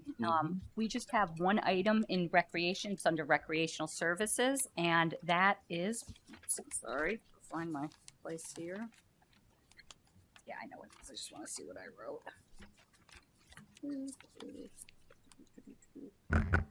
So recreation is passive recreation equipment. Funds will be used to purchase amenities for the pickleball courts and splash park and at the Westwoods Recreation Complex. And Jesse, you told me something about what with the pickleball. So why don't you just explain in more detail what those amenities are?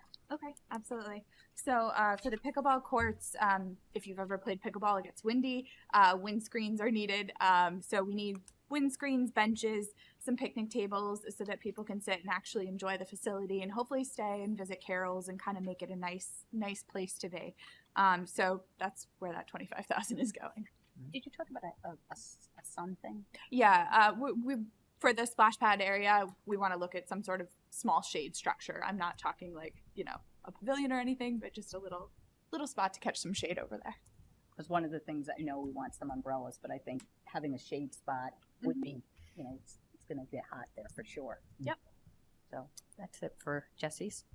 All right, Bruce, you want to start us off? No questions. All right. No questions.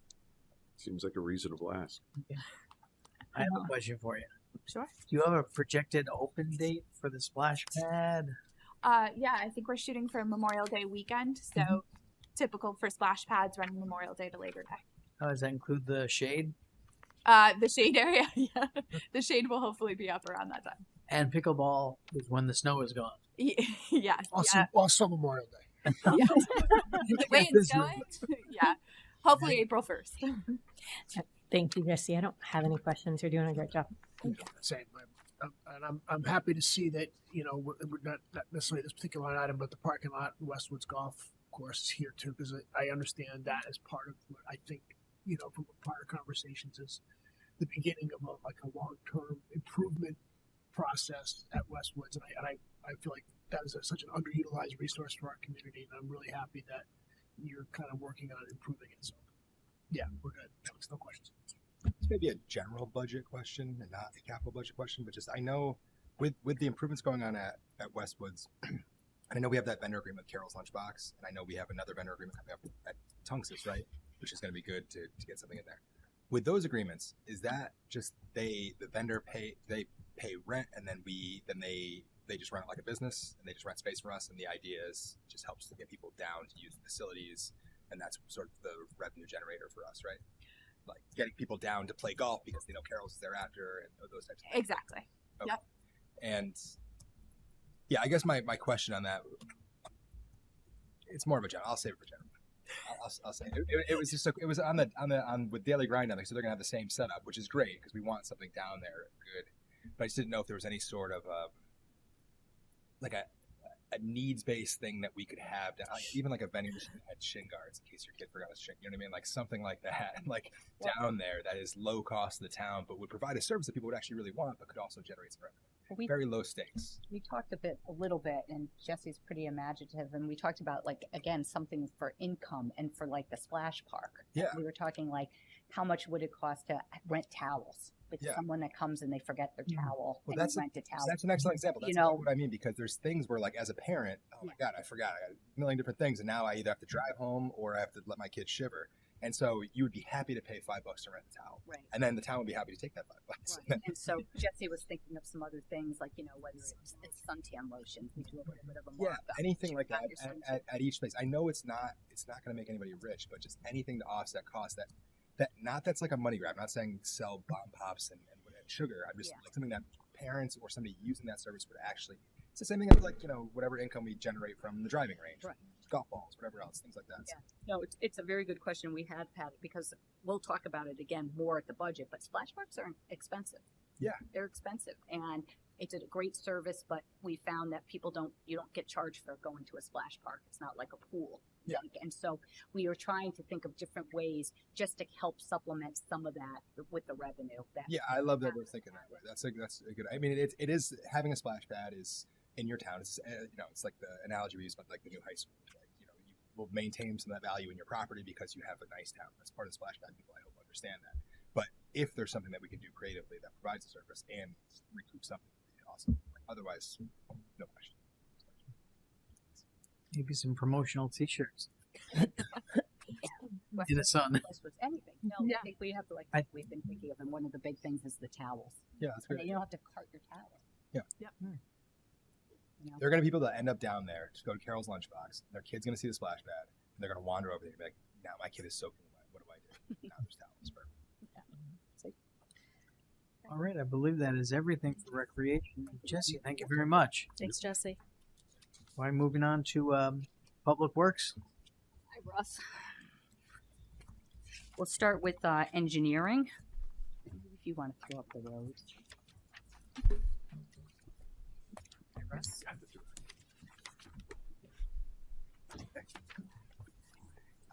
All right, so we have engineering. I'll go through a couple of them, and in the meantime, Kat's going to throw up the road schedule too, just so we went through that fast at the presentation. But we're recommending $4 million in road reconstruction to do our road program. We have there's no more money, right, for the roads, so there's no more money. So if we don't do that, we will not be doing any roads. We have light pole replacement. We now own the lights in town, and this is our replacement program. When something comes up, we have to pay for it. Environmental compliance. This is for our MS4. Hold on, while I get engineering. Some of them I have to do off the top of my head. $52,000 is our match for our connectivity bike grant match. The town received $208,000 grant from the Connecticut Recreational Trails Grant Program to design the first phase of the Farmington Center connectivity project. The town is required to provide a 20% match. The total project cost is $260,000, so that's our match to that. And $50,000 for bridge repairs. This is for town bridges. Funds will be used in banks for town bridges and trail bridges, the smaller bridges that we have and things like that. Part of the money will be used for immediate repairs, and then we're starting to try to bank money too. So depending on how many immediate repairs we have, we would use that for our smaller bridges and those things. We have our road repairs and reconstruction. So you can see each list is finalized pending budget and town council authorization. Please note, work to be performed is subject to adjustment based on factors such as funding, scheduling, etc. I say it every year, and Russ wants me to say it again. I put a plug in because it's on the list. We try very hard to get what's on that list, but things do move. It's not. And so people, it's always a fine line because we used to not have the schedule up and people wanted to know when it was. Then we put the schedule up and then people have an expectation that it never changes. And so it is a fine line. We try very much to keep to the list, but it does change based on conditions of roads and different things that happen. But that's what's phased for phase 1 and phase 2 in 26, and then phase 1 and phase 2 in 2027. And so those are our upcoming roads. All right, Bruce, we'll start down here. Do you have any questions? I do. Engineering? I'd like to understand the road reconstruction budget composition and the challenges you have and the elasticity within that. So it's clearly composed of multiple different items, right? Materials cost, that may be subject to price changes. If the price of the road goes up, asphalt goes up hugely. You're limited in the amount of people and equipment you have. So want to understand sort of how that breaks down in terms of that. If we doubled it, you couldn't do twice as many roads because you don't have the people or equipment, right? So you're limited in the world you live in. Just want to understand the constraints on you better. It's a good lead, and I appreciate that because I could use about 10 more people. Yeah, so it's based on road conditions, costs. We use our pavement program is based on the state's vendor in place biddings arrangements that they do. They'll put out a bid for there's 4 districts, there's 5, but there's 4 construction maintenance districts in the state, and we lie in mainly District 4, which is the northwestern corner. West Farms Mall area is District 1, and we follow those. They'll put out a bid in like December, January, and it just opened up a couple weeks ago, and Tilcon is the low bidder again for our area. So we're locked in for that 1 year, and we use that as the basis of, okay, it'll have milling in there, it'll have paving, it'll have reclamation. There's a state bid for that. Reclamation is, I think Patty, you asked a question last week or 2 weeks ago about what determines a milling and compared to a reclamation or reclaiming or a full reconstruction. So that all those prices are in there, and we look ahead, we know what the list is and what we're looking at, so I kind of apply those numbers, I put an escalation to it, and that's where the numbers come from, along with costs for catch basin, piping, things like that we have to do, for catch basin tops and blocks and precast sections of those catch basins.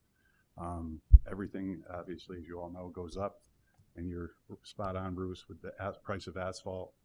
The one good thing is we're locked into the tonnage rate, but we do pay an escalation based on the oil. So no contract can tell you what the price would be in January come August or July. So that's all kind of built into the factor. We used to do a 2-year road bond for, was it $2 million?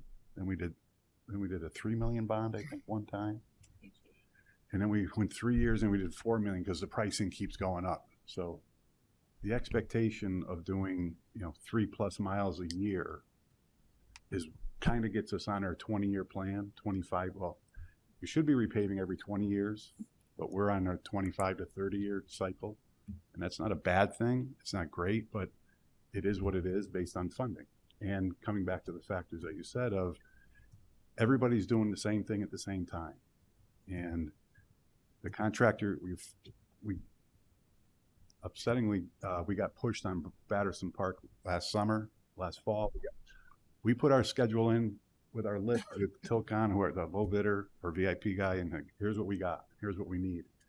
Unfortunately, weather didn't help them out on some of their highway projects, so we ended up getting pushed out our Farmington area, so they couldn't get to Batterson Park. So Batterson Park Road is going to be the first road on the list this year, and we'll move over to Cinnamon Estates, over to the Elm Drive area.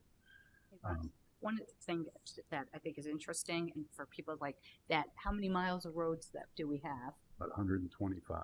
And 125. And you're doing how much does it cost per mile of road? About $1 million.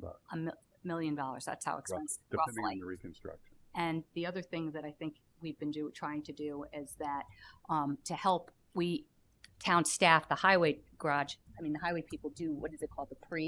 They get the roads ready to go. Prep them. And we do that to save money and also have the roads kind of like, I call it like shovel ready, but it's not shovel ready, it's road ready, So when Tilcon's ready to come in, because their schedule changes, we're ready to have them. So that's sometimes why you see the roads waiting for the final, like the pavement to come.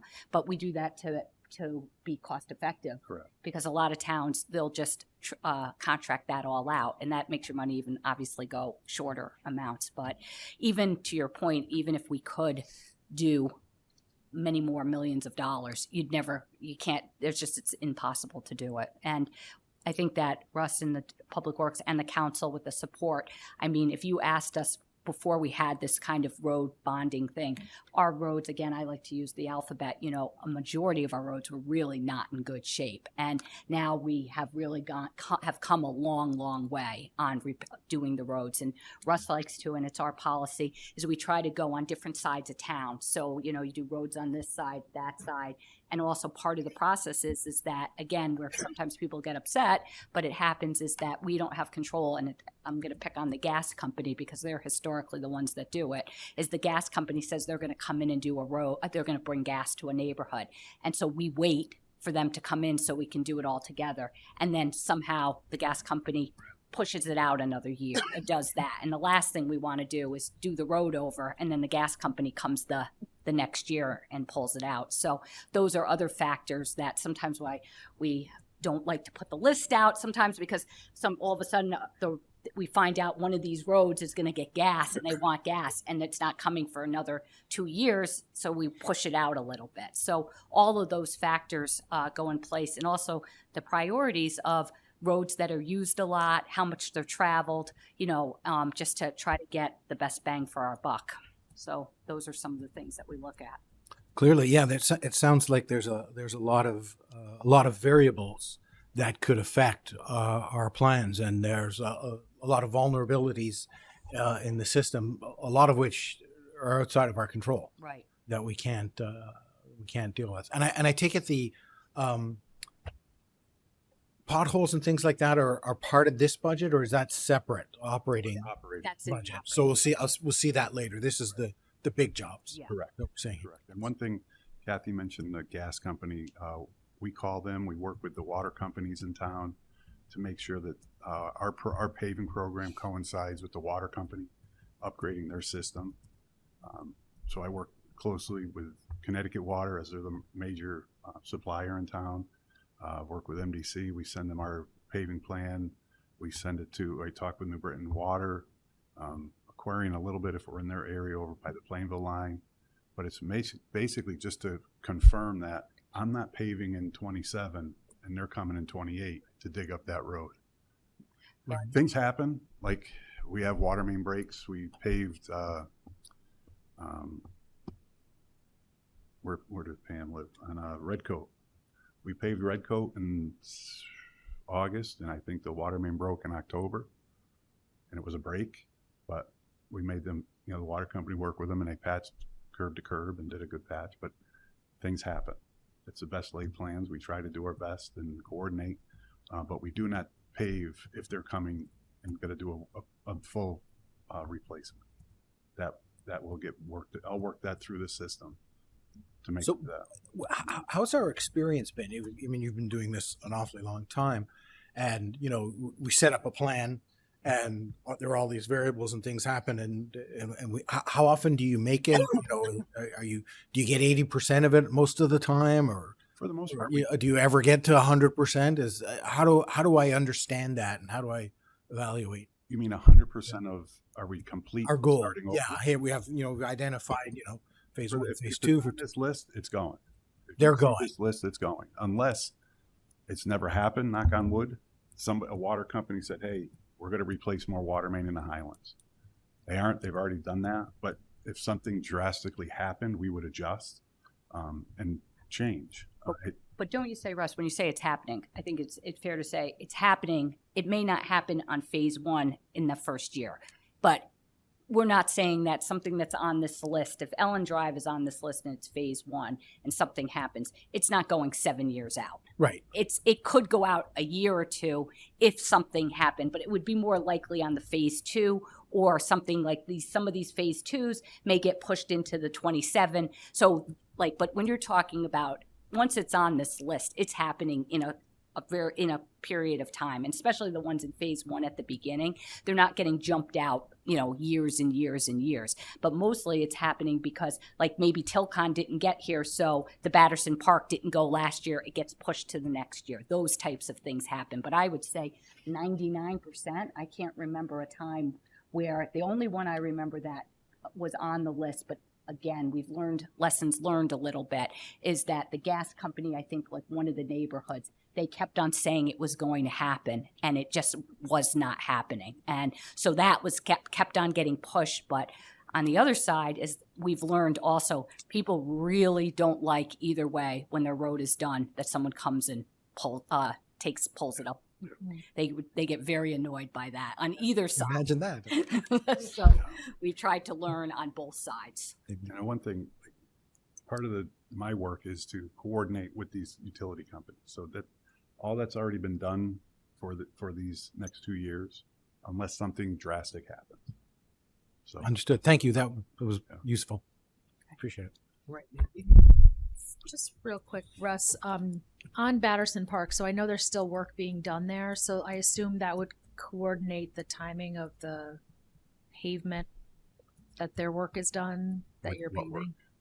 At the park itself. Oh yeah, their work is done outside of the roadway. So now and they're done. I haven't been by there in a little bit. Yeah, no, but they've completed. I just spoke with the contractor yesterday. They just have interior work. I knew that, but they don't have much work left over there. Oh, so we're good. We have a green light. Now, and then the last question I had, just around the light pole replacement, is there, do they get replaced ever so often. So this is for No, it's a more of small a maintenance. So if Maintenance. when we bought the lights back in 15, 18, 17, some of the poles had were still wood, like the decorative light poles. Yeah. They were still a wooden pole. So over time they rot out. Fiberglass during snow plowing or something, snow goes up, hits it, it cracks, it breaks. A limb will come down and crack a pole, or a head will pop. Things happen. So that's what that money is for, to basically replace the existing decorative light poles or the Cobra heads that are on the the utility poles. Oh, okay. Something happens during an accident or something. Takes a pole out. There's a light on it. I got to pay Eversource money to take it off the old pole, reinstall it on a new pole, and can make the power connection to it. Or we have our contractor do it. Thank Whatever's most efficient. Great, Dave. Yeah, just to stay with this topic here, the road repairs and reconstruction. So what is phase 1 and phase 2? What does that represent? Phase Time. 1. What?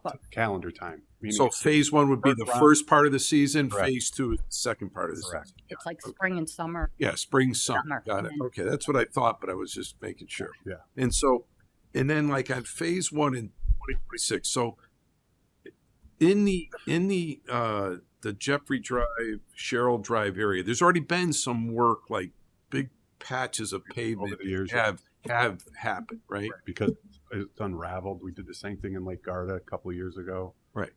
It's basically just a patch to get us through until the big paving project comes. Got it. Okay. So the things that we saw there is just, it got to the point where it was so deconstructed, you needed to do something to make it safe. Exactly. And be done. Got it. Yeah. Okay.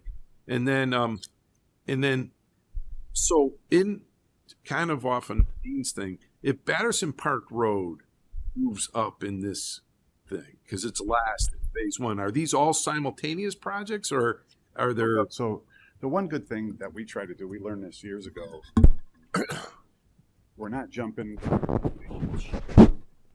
Sorry about that. You got the same thing. Yeah. We're not jumping. What happens is when the contractor comes in, Tilcon, we try to group roads together, right, to make sure that we economize money and scale. Meaning, I'm not having them pave Jeffrey Drive, take them, pull them out, and have them go pave Crosswood. Right. So they come in, they pave one area. The one good thing about this, we're fortunate that we had this plan. And to be perfectly honest with you, I'd love to tell you I worked it out the magic that way, but I'm not that smart. Right. It just really worked out that they're in that neighborhood. Yeah. It goes by tonnage. So Batterson Park, the amount of tonnage that we have on there, it's going to be good. Just if we took them and then move into phase 2, it wouldn't matter from a mobilization cost. But it doesn't. It's impacted. So we didn't get it done last year, but it's going to be okay. We're going to do it. Start there, and then move right over to Jeffrey Drive and the Finneman Estates. It's not going to impact our program whatsoever. Got it. Okay. But it is fortunate that we're right next to each other, right, and we can just roll right down the road. So it makes it a little bit easier. Mm-hmm. But it's one of those things. Yeah. And then obviously the state gives you the unit prices. They bid out the work. They kind of, Tilcon's basically giving you the unit prices for Correct. area 4, you know what I mean, and so forth. The West is a little higher.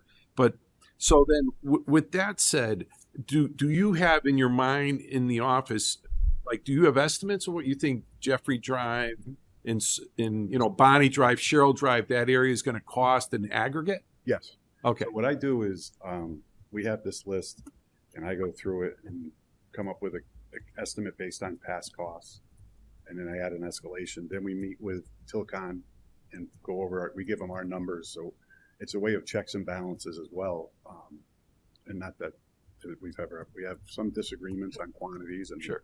why there was a little bit extra tonnage, and we discuss it and we work that out. Yep. But it gives us a basis of a starting point on what we're looking at tonnage for each round or each location. Mm-hmm. And we go over that. We give them our notes, and we're one of the few towns that give them quantities. And Scott Zenke started it with me years ago, and they're like, "Ooh, okay, you sure?" And we go through it, and yeah, we got our quantities. Good. And it works out well. Good. But it opens. At least we have that discussion, and we're not just saying, "Okay, it costs us an extra $50,000. I don't know why, but it's our paving program. Right. I don't like to operate that way. No, that's good. That's a good way to operate. But then we take their numbers. So then we give them our numbers. Jim will drive it with the superintendent of paving for Tilcon. He'll go over it. He'll look at it. He'll double check our numbers, and we'll have discussion. They may see something that we didn't think of, and vice versa. And then we get their estimate based off our quantities. So that's how we work our program. Got it. And actually, you'll see those numbers because Right. you bring that to you for bid award. Right. That's right. That's right. Yeah. And then that seems to have some great background on that. And then during this time, what's the communication to the Bonnie Drive, Cheryl Drive, Drive people? Is it a letter? Lessons learned. Paving starts in April and ends in December. Okay. No. But no. So we would typically we'll send a letter. We'll go out and put a letter in their people's mailboxes. We'll put signs up. This started a long time ago when people, there wasn't a lot of communication back in the day. So we'll put up road signs, orange background, black lettering that says paving, Town of Farmington paving project begins in whatever. Don't quote me on the. Yeah, no, I'm not. I see it every year. I see it, but it's basically begins in April, or call the highway with any questions. Got it. But we put a letter in their mailbox. Yep. And then in a dense neighborhood like that, is there a strategy of how you keep that neighborhood running as well as give them your guys' cell phone? I figured our numbers are on somewhere. No, not at all. Yeah, no, we'll and that's another thing. We'll go through and figure out. Okay, we're not obviously start at the beginning by Finneman.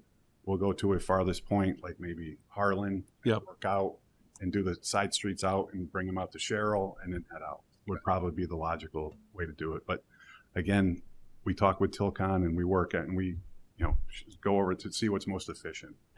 And again, some lessons learned, obviously, in that last road project that we talked about. But most of the crew leaders that out there, they get to know the people. They really are try to be really accommodating, where you have Mrs. Smith or Mr. Smith has to leave at a certain time and they're out doing something. And they really do try to work with the people with the different driveways, and, they do the aprons. And we really do try to have the customer service with the individuals, and they see people out there all the time and they talk to them and try to work with them on different things. And, I would say 95% of the time, the residents on the road really speak highly of the crews that are out there and how we work and try to communicate with them and go back, and they say their grass wasn't done or the driveway or something. And we really do try to go back as many times and try to make the residents happy for it.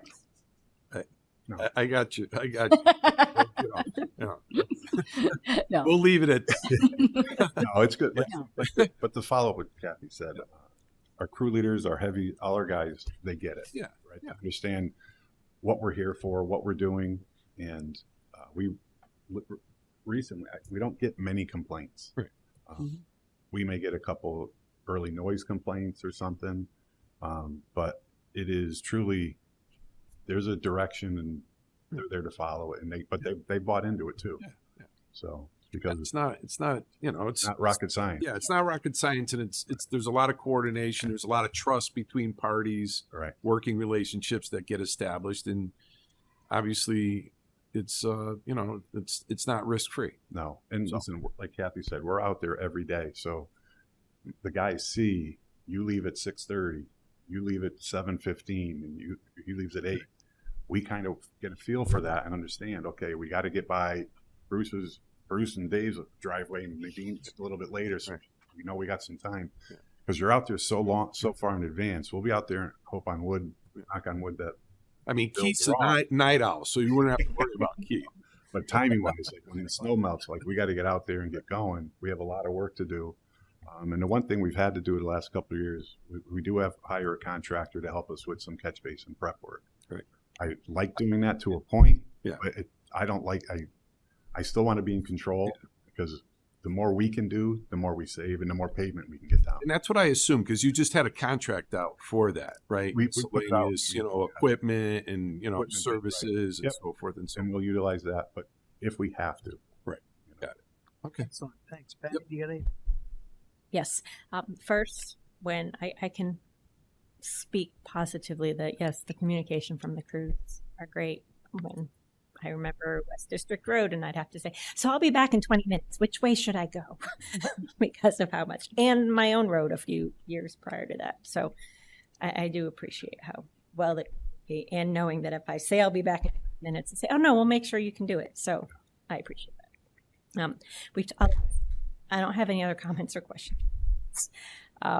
Most of my questions are really like looking forward into the out years. I know we've had this conversation before.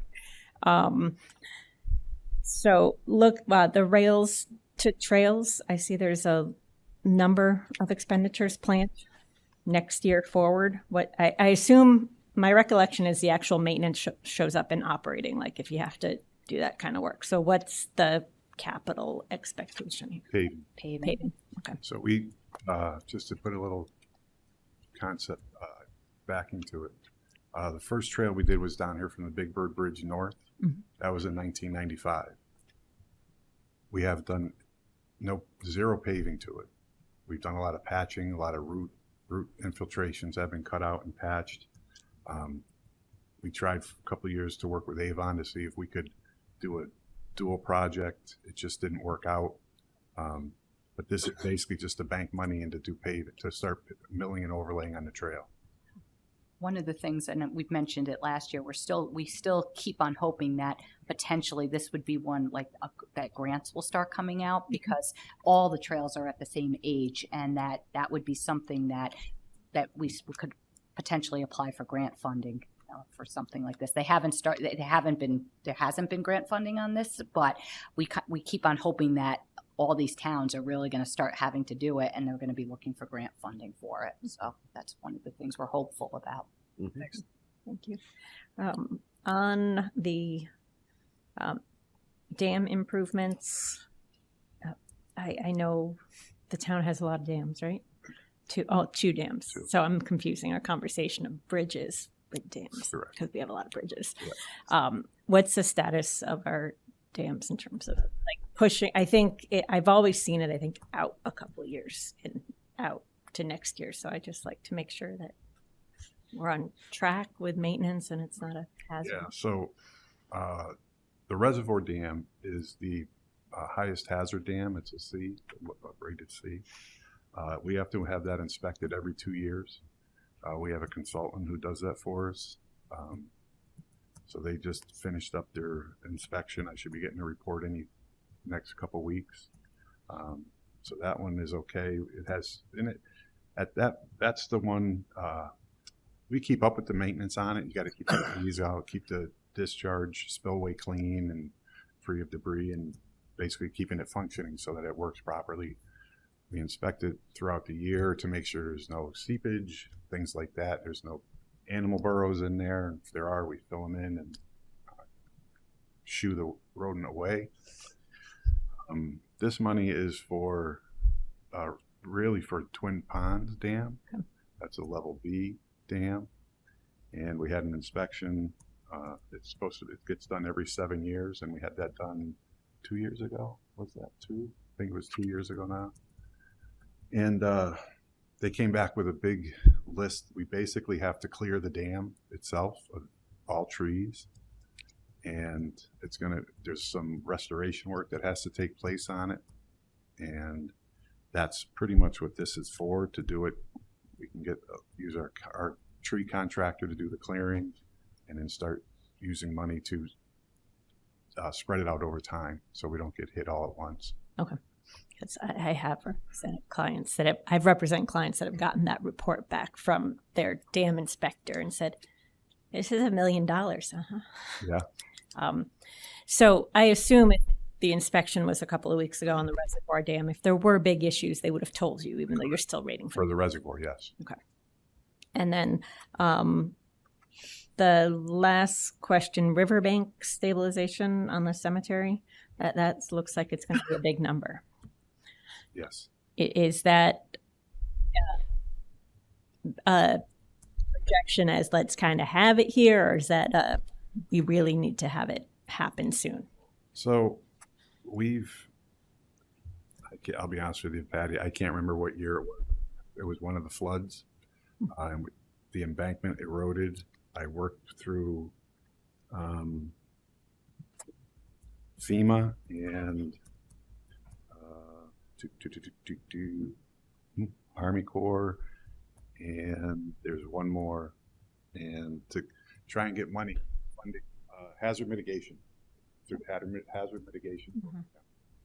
I applied for funding, had a couple meetings. We finally met out in the field, and they told me, and I had Shannon there, so I have a witness that it's not fluke my noodle, that I should, all I did was plant trees in the embankment, and that would stabilize that slope.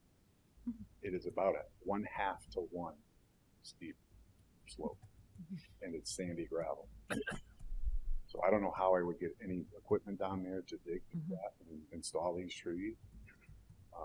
We do have a major sewer trunk line that flows through there. It comes from Stanley Works. It flows about 2.3 million gallons a day. That's up in the top in the Cemetery Road. So I've gone through a bunch of scenarios, and I think, Russ, one of the things that we are hoping for is possibly, again, to apply for one of the grants that would then be able to actually get a grant for it, because we feel that it's a good grant, and we're not exactly sure why it was a tree planting that came back.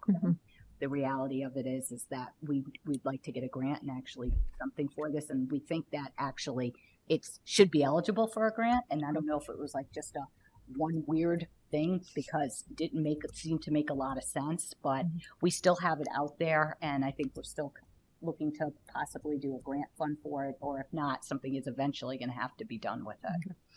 And what's the, I don't know the right question to ask, the sewer line, what's the risk level with the state of the current dam? Or not the dam, the embankment? I don't have a crystal ball. It is about 26 feet from the top of the slope, into the cemetery. The slope obviously steps out, so you're probably about 36 feet from the toe of slope in the river. Should we have those back-to-back storms and floods that we did, it could jeopardize it. We also have the eastern freshwater mussel in the river, so there's another environmental issue. These were all things brought up during my grant application process. And I'm not trying to make light of it, but they're like, just plant the trees, that'll stabilize the bank. And I'm not smart enough to make that stuff up. I mean, that's reality. If we get that situation, it could be a problem. I'm not saying it's going to happen tomorrow. Those floods happened back in 2010, 11, 12, something like that. And here we are 20, 26, 14 years later, and knock on wood, we're still good. So it's it's a hazard mitigation grant program. Pretty much this project checks all the boxes, but apparently it didn't check someone else's boxes. So when you read the grant at that time, it met everything. So. Okay. And I assume you're just going to keep trying to get the grants. Yeah, follow it. All right. Thank you. I appreciate the information. It's a lot to think about, and I understand you're kind of in a difficult position. That's why I wake up early in the morning.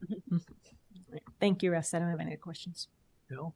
Just one quick one. Looking at the out years and looking at the phases, obviously you've got 26, 27, $4 million for this. And then you have, 26 and 27 up there, but you don't have 28, 29. Is that you leaving 28, 29? Is because the next go around being 29, 30. So I'm 28 is there to pick up any slack for what you can't get done in those 2 years. Correct. So the $4 million should last us 3 years. That's our goal. But again, that's a function of what is asphalt price going to be a year and a half, 2 years from now, 3 years from now. And also going kind of back to what Bruce was saying about expectations of getting on that list. If we go out too far, that's when we start pushing and doing some different things and get the money. So that's why we've kind of went just for the 2 gives years. You some flexibility. Exactly. Thanks. That's all I got. I'm not asking for this if it doesn't exist. I'm just wondering, is there a place where residents can go to see past years, like where you know, what got done in 2010, 11, 12, so they can see like, oh, my road was done in 2010. I know it's about 25 years, so I can, you know, so that way.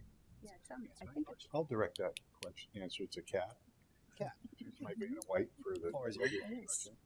We did a report, and I believe it was 2018, where we did just that, and we went through all the roads in town, looked at when they were last done, where they were projected on Russ's master list, but with a big asterisk that could change due to variables. So we have been publishing the road report the last couple of years since 2018. It is available on our website. It projects out the last completed amount, but we can update to see, you know, over the last 5 years, here are the roads that have been completed. People know generally we're on a 20, 25 year schedule. They've done the road, and, you know, they're way overdue. Maybe that. Yeah, so maybe it saves an email or. We just have to compile it and keep on our branding and make it look nicer. My only other question was another one on the out years, which doesn't have to be a long thing.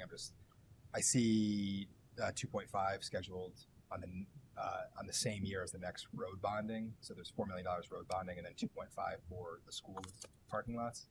Does that cover all the parking lots, or no? Okay. So are they on a cycle too, similar to like? They will be. There hasn't been a cycle. Okay. We've been talking amongst ourselves.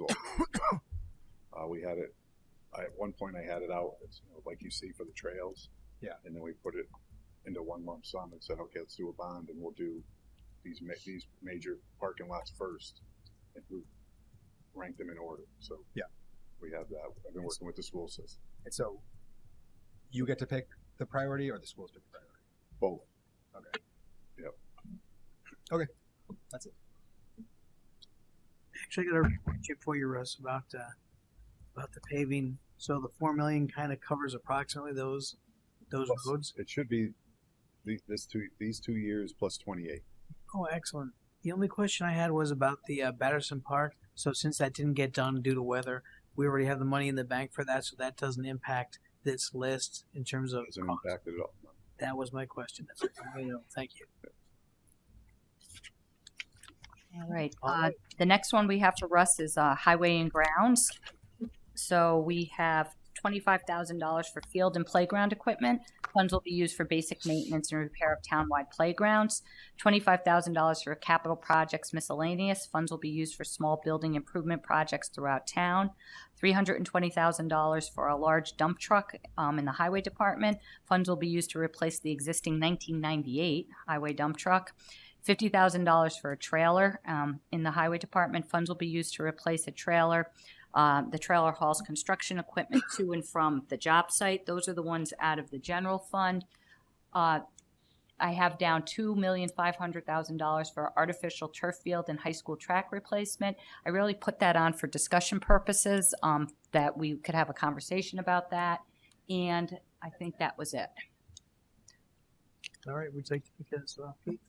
Well, I will open the discussion, I guess, then on the track and high school. So my understanding right now is the current thought process would be that the FHS building committee closes, returns, sort of earmark potential bonding dollars, and we become the stewards of that, and then we can then choose to put this out as a bonding project with that money to do these things. Is that correct? It would be, I wouldn't necessarily refer to it as a bonding project. It would be like a capital project. I think the preference is looking at when we've been having some discussions about is that when at the high school project ends and the books are closed, they're going to be returning money. And at that time, the council then can determine, and it would be a council decision. And it's our understanding through our lawyers is that that money could be appropriated to doing this type of project because it is a high school project and it fits in the original bond question that we had. And so at that time, the council could have that discussion and decide to replace the track and the turf field. Okay. Yeah. So for whatever discussion topic points, I mean, I've had just conversations with people. I think that both are in need. I like the idea of money that was initially earmarked for the high school being used up in that area. I think it's a good way of knocking out a capital project. So I didn't really have any other engineering questions off the top of my head, so I will leave it at that. Great. Cool. Yeah, the other stuff makes perfect sense. I don't have any questions on the other asks.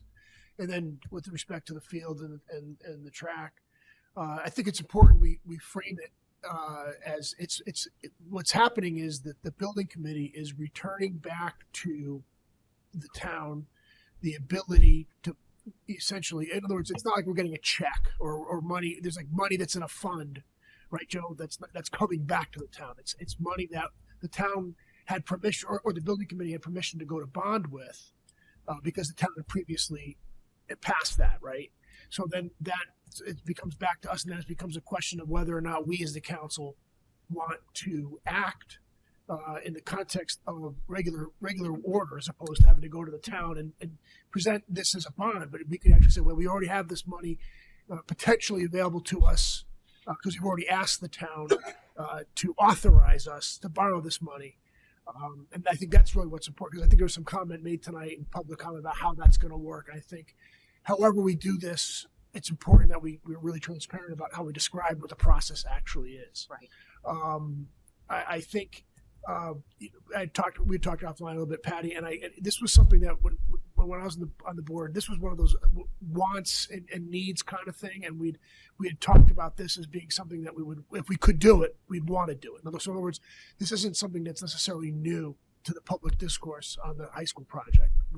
Right. Right. Well, and I think your point is well taken, but also to remember too is that when the high school project started, the track wasn't in the condition it is now. Correct. And so it's not like this track and this field wasn't ever going to be done. It was going to be done, but when you guys were discussing it as part of the school project, it didn't probably go to the top of the list because it wasn't, at that time, you didn't know 7 years later. Now you have money left, and it was going to be done, whether it was going to be done at that project or now. Right. It was always going to be done. So right. I think the point was it was quite a few years ago. Right. And I think that's a really good point. That's why I was kind of taken off of the punch list, so to speak. Yes, right. Because it was something that we knew we didn't necessarily need right then and there. But now we find ourselves with that need. I think so long as we're transparent with the community and explain that what you just identified, that's the public policy behind maybe doing it that way as opposed to putting it out to bond. I think the spring. And I think the messaging and how you put it out is important because it does get confusing. It's about appropriation, authorizations, bonding. Are we bonding it? Where's the? And I think it's simple, but we should have it very squared away about what exactly is happening because we've bonded it, but we've authorized it. Have we spent it? All these different things. And so I think that we can really package it to have people be able to understand it. Right. I think that's really good. I'm excited to have this conversation. This is an opportunity to probably save something off of the bonding that we're going to put out a referendum in the spring. So thank you. Ben? Bill made my points about the high school and track. No, it's perfectly okay. The one comment, so I don't see it on here, but I know, Kathy, we've talked about it, that snow removal from the municipal campus is a challenge. And that one of the things we're going to have to consider, not this year's capital, but moving forward, is how we handle that on a more efficient basis. I don't know, Russ, if you're in a position to talk at all just about that so we can be prepared for what's coming. I already hand wrote in my new item that I need for this year. Yeah, Russ, if I can interrupt you before you. Yes, ma'am. Before you talk. One of the things that, again, I think it would be fair to say is that equipment in the highway department is something that we need, and we are trying to balance, all the other needs. But when you're doing snowmobiles, I wish we were doing snowmobiles, doing trucks, and the years in 1998, and that's our replacement plan, and we didn't do a plow truck last year. We did another piece of equipment. We need equipment, and I think that with this municipal campus, and Russ can describe it more, is that it's very hard to maintain it and get the snow out and where to put it. And there's a piece of equipment that they've been looking at that would help us and be more efficient and do some different things. And Russ could maybe talk to it a little bit. But I guess if there was ever any time that we even wanted to increase the capital budget, where I would see a need to increase would be in our highway and grounds, in our equipment side of things. We're always kind of one step below, and the mechanics do a really good job, but you can see how everything's always getting pushed out for different things. And so I just wanted to, I was going to say good things about the equipment. So that we really do need How long equipment. does it take to get one of those trucks? Like that $320,000 truck? I know like fire trucks are years. Yeah. It's about 9 months. Yeah, 7 to 9. Depends on the, So the earliest we would have it for is like next January, next week. And Russ, maybe describe that piece of equipment that's you're looking at. So yeah, Kathy and I talked about it a while for a couple of times. We originally looked at it like a snow melter, but it would be a good thing to have, but uses a lot of fuel to melt the snow. I talked with another couple of municipalities who have one. It's costly for the fuel. Talked with another couple of municipalities. They have snow throwers, like a big snow blower that attaches to their loader, and it'll take care of that. We basically remove the snow right into our trucks and haul it wherever we can haul it. We've talked about hauling it over in front of the F hill, blow it down on the hill on the F. Could maybe charge some kids for sledding and maybe offset some costs. But then Great hills. have improve that sledding hill, right? There it goes down. Coming back to the environmental side, we just got an email the other day that Katie Dyke says we can dump directly into the. I got the same email. Yep. I don't want to do that, but it's a possibility because you just don't have enough storage. But if we were to take it and put it down in front of the F hill, not only would you increase your sledding time, but it would go down into, we have the detention basin area. Anything, the water would run off, get into that, and it would kind of hold it before it just directly discharges. So that's a positive thing. But the snow blower would probably be my number one recommendation. Excuse me? What's the cost? About $250,000. And then just for another little plug while I have the floor before I get the hook, we have 2 1998 dump trucks that we are currently running, and it's a challenge. We need spares, so we have 14 runs. We have 2 spare trucks, and without a doubt, something breaks during every storm. And you'll see in the operating costs in our operating budget, the money that we spend on repairs and maintenance is just going up and going up. And it's partly due to, like Kathy alluded to, is just the age of our equipment. We just don't replace it in a timely manner. And I don't know anybody who has a 1998 vehicle that they run 5 days a week. And we have 2 frontline vehicles like that. So it's not a complaint. It's just a reality. And when we're having to repair all these things, it costs a lot of money. So it gets to a point where, fish or cut bait, and we cut bait a lot. So it's just one of those bigger picture things, a big item thing, and I understand that, but it is what it is. But so my guys were here Sunday about 5 p.m. They left last night about 9 o'clock, and we were hauling snow out so that we would have enough parking spaces for the students to park, because we take up a lot of spaces with that snow piling. And it would just cut that time down. We'd cut down on some overtime. It would cut down on just overall operation. So It's extremely inefficient, as Correct. we talked about. It's how we're doing it now, and also it's taking away from the other roads in town because we have to have so much resources up here, or we have to contract it out to have someone, and that's costing a lot of money. And the priority is where we don't want to be in a position where we're not opening up schools because we can't get the parking lot cleared. And so it's really, and again, when I was sitting in the office and watching the trucks go down, I was mind-boggling how many times they had to go to clear snow up there. So if it's something, and again, when we put this budget together, we didn't realize that when you have a little bit of snow versus what you have now, it really does make a big difference. So you'd probably see that on the list if we knew that. So Patty, thank you for bringing that up. Of course. I do have a question about the equipment. So, and it came up in the sidewalk meeting last week about the pre-treatment and the impact that has on the snow that ends up on the sidewalk. So if we're talking about throwing the snow onto the F hill, are the parking lots also pre-treated? So is that then ending up onto the hill and then Depends on the ultimately storm. to So okay. yes and no. It depends on the storm. If like the 18 inches we got a couple weeks ago, we didn't pre-treat because of the temperatures. There wasn't any chance of anything icing up. But if we had this equipment, depending on the storm, we wouldn't pre-treat. But that said, even when we do pre-treat, by the time it snows and the snow hits it and melts off, it dissipates so much that there's not a lot of salt left in it. So by the time it gets down there and melts through, it'll melt through and run through, infiltrate into the earth before there's no direct Before it goes discharge into to the the river. river. Okay. Thank you. So I think that's a positive place to put a lot of snow. Okay. Thank you. No other questions? Yeah. The numbers for the track in the field, the 1.25, is that off of like a vendor has seen the situation and given us an estimate, or is that just a square foot cost? Like square foot cost that somebody has. And I made a call to a couple contractors, and they've been told it's plenty of money. Got it. Okay. The one good thing is, based on what the number we have, we don't have to spend it, right? It's just that's the estimate for it. Right. So I think we'll be in good shape. Okay.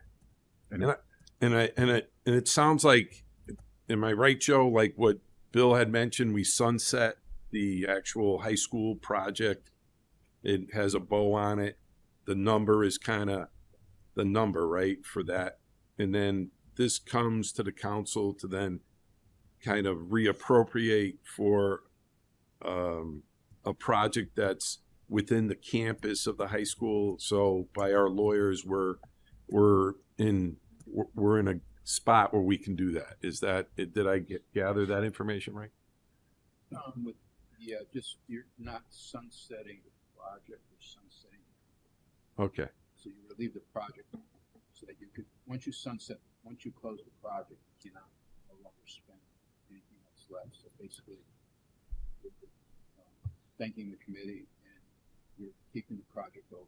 Okay. To the submission. So with the fact that that's what I thought we had to do. So that clarifies it.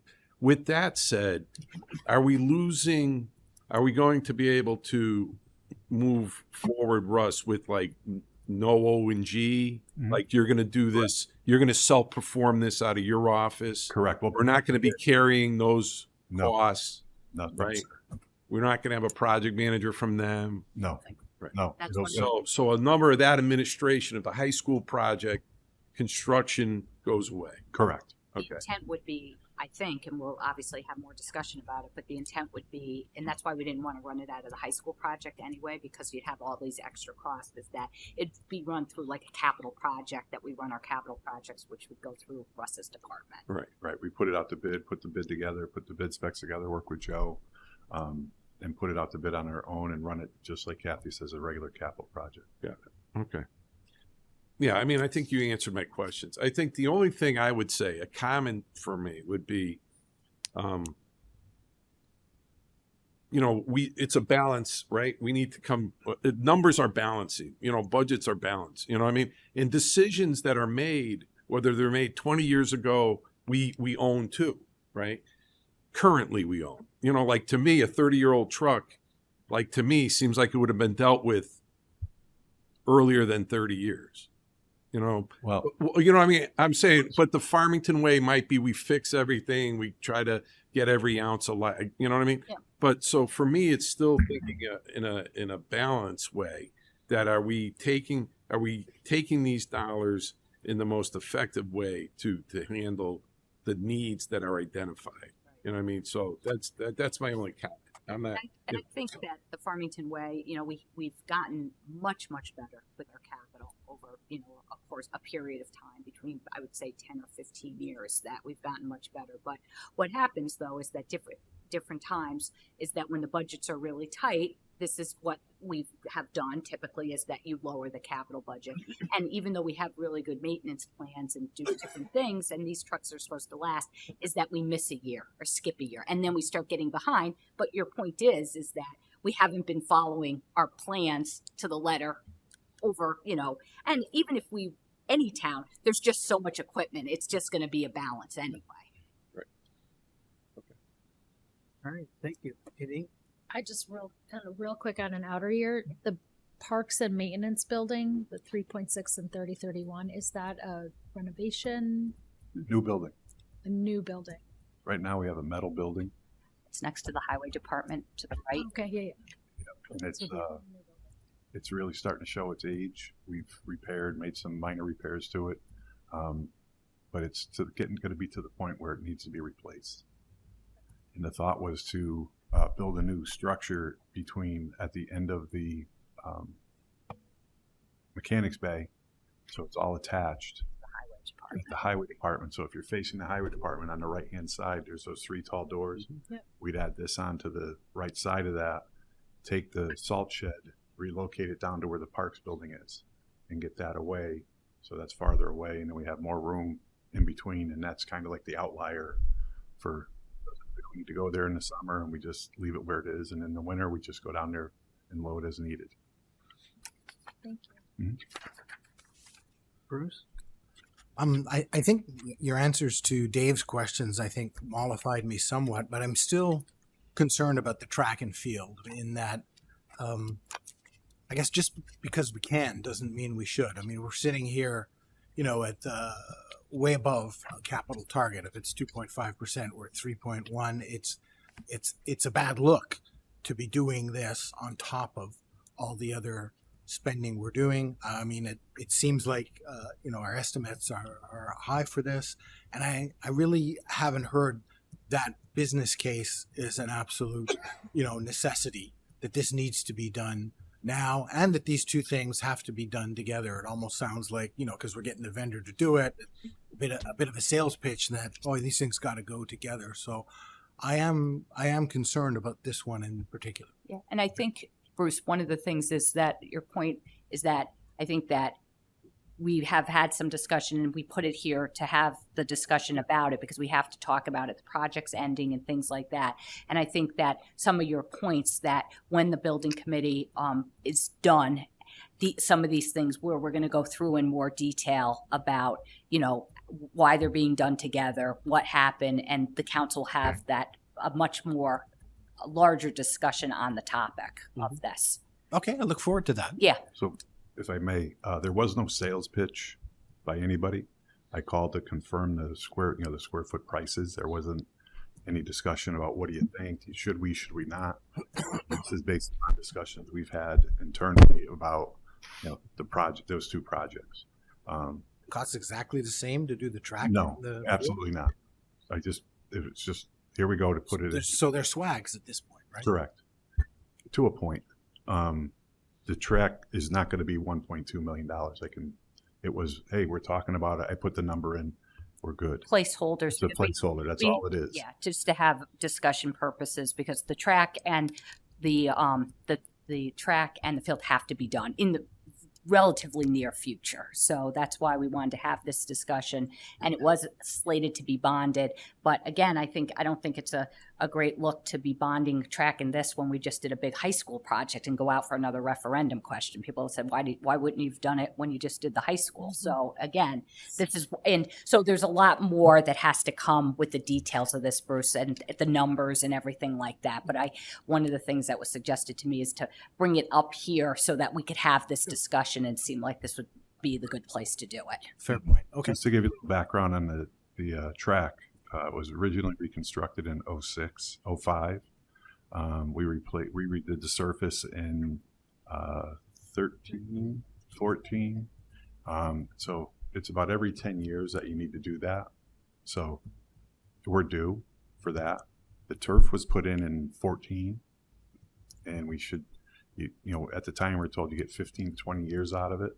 We're coming up on that, 15 years. And to do it, when we did them separately, once we had the track in and to protect it, I think we had a number of something like $75,000 to protect the track to get the turf in. So to put this together, it kind of makes sense, so we can save some money for that. The turf is getting worn; it gets a lot of use. We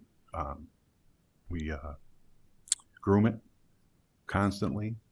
You'll notice you can go on, if you go on Google Earth, look at even the turf field down the Mead. We groom that as well, and you can see the wear pattern in it. It wears down the center, and it's the turf. It's a function of time, and the sunlight's taking its course on it as well. So that's why I would recommend to do them both at the same time and get them on pretty much the same site. It would be every other cycle for the turf as it would be for the track surface. They have the same useful life then, the two things, if you do them at the same time, the wear? Pretty much, except that once in between, because it's only a 3/4 to an inch of rubber surface, and it wears out and breaks down over time. So the track is twice as vulnerable to wearing out as the turf. Correct, as a turf. So we're going to be back here again, right, when the track is finished next time and the field is only halfway through its useful life, saying we want to do them both again? No. It's not what I'm saying. You don't do the track. You don't. Okay. You would do the track intermittently to the turf. Understood. So you get caught up to, there'd be one track, then the turf and track, then the turf, then the track, then the track, then the turf. The surface would always be in between. Correct. I know there's a tremendous amount of snow on there now, so I don't know how that fits in our timeline, but I know that it's expressed to me that it's when Joanne spoke about and asked questions about safety and some of the other risk factors with turf, things like that. I know that there are people that are willing to facilitate a tour for all of us to check out to see where there's areas where like seams don't meet up, where areas that are worn through that are just for surface of play where there are concerns there. The track itself, I think you can see if you run that track. If you run that track, you will inevitably bring some of that track home in your shoes. I don't disagree with we've also had public comment talking about how could we stretch more years out? Sure. I mean, but to Dave's point, is it the type of thing where maybe we've done too much of that in the past and we end up paying for it all at the same time? So I just think I agree with you about the look with the capital budget too, though. It sounds like it's going to be an expensive year, but if it's useful, I think we could facilitate a tour once, snow melts sometime in August or whatever that is. Yeah, but I think my recommendation is really that it's taken off this plan altogether. Right. Yeah, it's taken off this plan altogether, and that when the money comes back, then it gets on. It's already been appropriated the money. If the council decides to do it, we do it that way. That's great. How would that? We're 3.1%. If we took this off the capital project, it's different because this bonding question. The bonding doesn't. That's not included as part of it. Okay, sorry. Thank you. Exactly. All right. Can I just have a quick question on Patty's question about snow removal? Yes. Do we always have to truck snow out of the high school when there was room up there? No.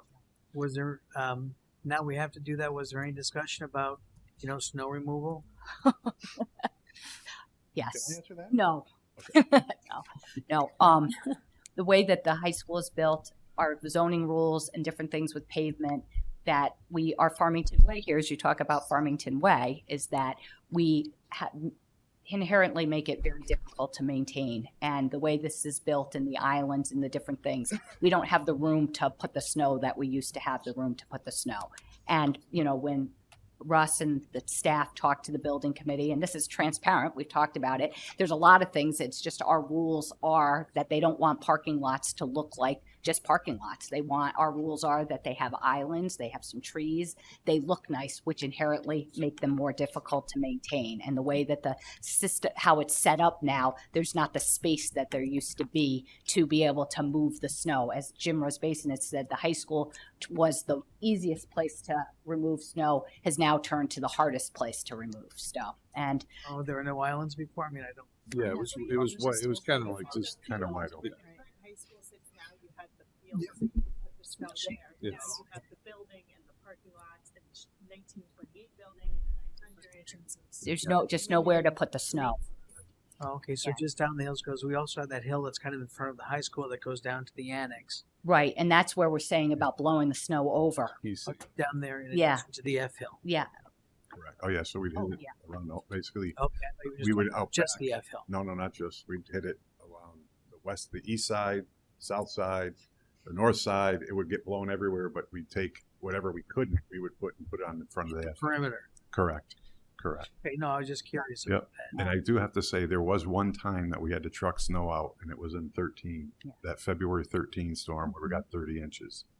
But that was an anomaly. But I just want, for Similar to this transparency's sake, I just want everyone to know we had to truck it out before. It's not that we've never had. No, exactly. All right, thank you. I want to move on to All right, so we just have a couple more with Russ. So we have update the plan of conservation and development is coming out of LoCIP funds at 175,000. You're all familiar with that. We're required to update the plan of conservation and development, and so that would be coming out of LoCIP funds, and it's mandated that we do that once every 10 years. So that item is still there, and then we also have Tinty barn improvements. This will be, I think, to finalize all the barn, to get everything done. They'll be up to speed. That's coming out of our other funds also. And then we have Westwoods. Hold on, I'll find that one. The aerator is coming out of other funds for the Westwoods Golf Course. And then the last one is the parking lot improvements at Westwoods at the recreational facility. any question on any of these? Just Sorry, go ahead, Ben. I was going to say, just because we had comment today about the parking lot, I assume that this is all part of a phase of getting it done. So we are it's not an afterthought. It was always planned to be. Exactly. That's all. Thank you. That was my question. Thank you. Just one question I had was the Tinty barn, now that it'll be fully renovated, it's stabilized on the outside, and is there any thought process of the use of, has any group come forward or anything? Yes.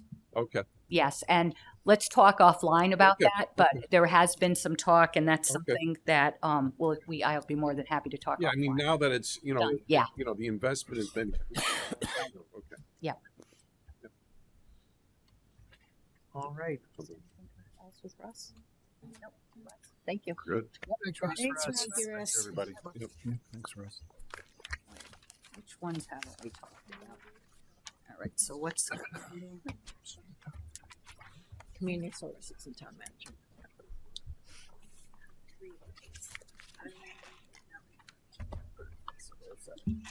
those?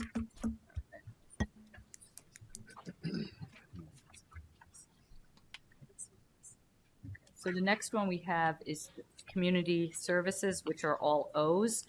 The first one is $20,000 for a dial ride bus. I'm sure you remember that the Shepherd Family Foundation gives us a donation. It has been every year since. It's not required to be every year, depending on some different things. So this is a $20,000 donation that will be banked, and then it will be used in part to buy a dial ride with other funds.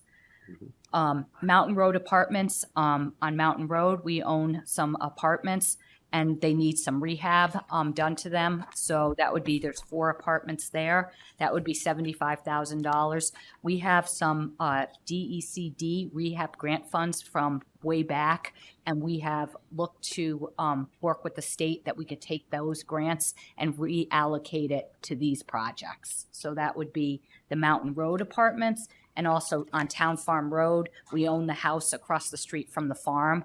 And so that house needs some rehab too, and it would be with other funds. So that would be $25,000. And then the last, we talked about the Westwoods Golf Course. So those would be community services. All right. Keith, any questions? No, thank you. Phil? No questions. Nope. Thank you. Dave? The only question I have, because I just don't know, is like the apartments, Mountain Road, Town Farmer, if a tenant changes, do we advertise or how? Yep, it's all through Nancy Parent's office, and they have criteria and some different things. They don't turn over very much. Right, but, no, they do, and they're income driven and some different things that go along with it.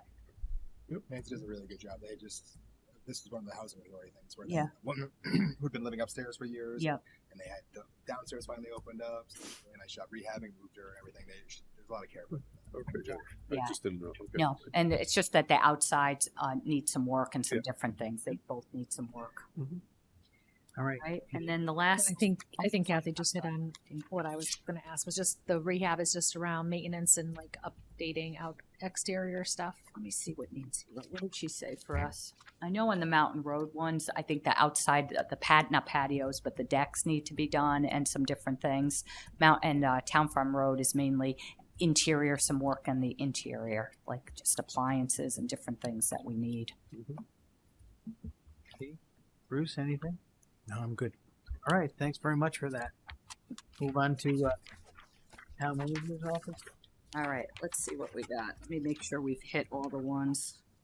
Talked about that. This one we have to talk about. Simpson Barn, Brian. All right, replacement. Hit those. The board. This one, this one, this one, this one. Fire department. Police. Okay. Okay. So, town manager, the G's, we have $80,000 for technology improvements. Funds in this account will be used to replace the hardware to increase storage and processing capability on the virtual infrastructure and phone system upgrades for some of town buildings. $200,000 is 1928 building furniture, fixtures, and furnishings. Funds will be used to replace aging furniture in town offices and complete furnishings in the new facility. $150,000 for revaluation. Funds will be used for the 2026 revaluation process that's required by state law. $25,000 for building equipment and improvements. Funds will be used for unanticipated repairs to various town buildings and equipment as the needs arise. And $40,000 for fleet vehicles. Funds will be used to maintain the fleet replacement program.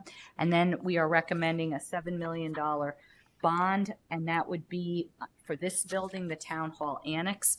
$3 million would be to do the HVAC system, which has always been on our plan. That's our last building to do the air conditioning system. And then the renovations of both this town hall and the Staples House. And you heard from some of the people today, it would be the people, Nancy Parent and her group in the Staples House would move into this building.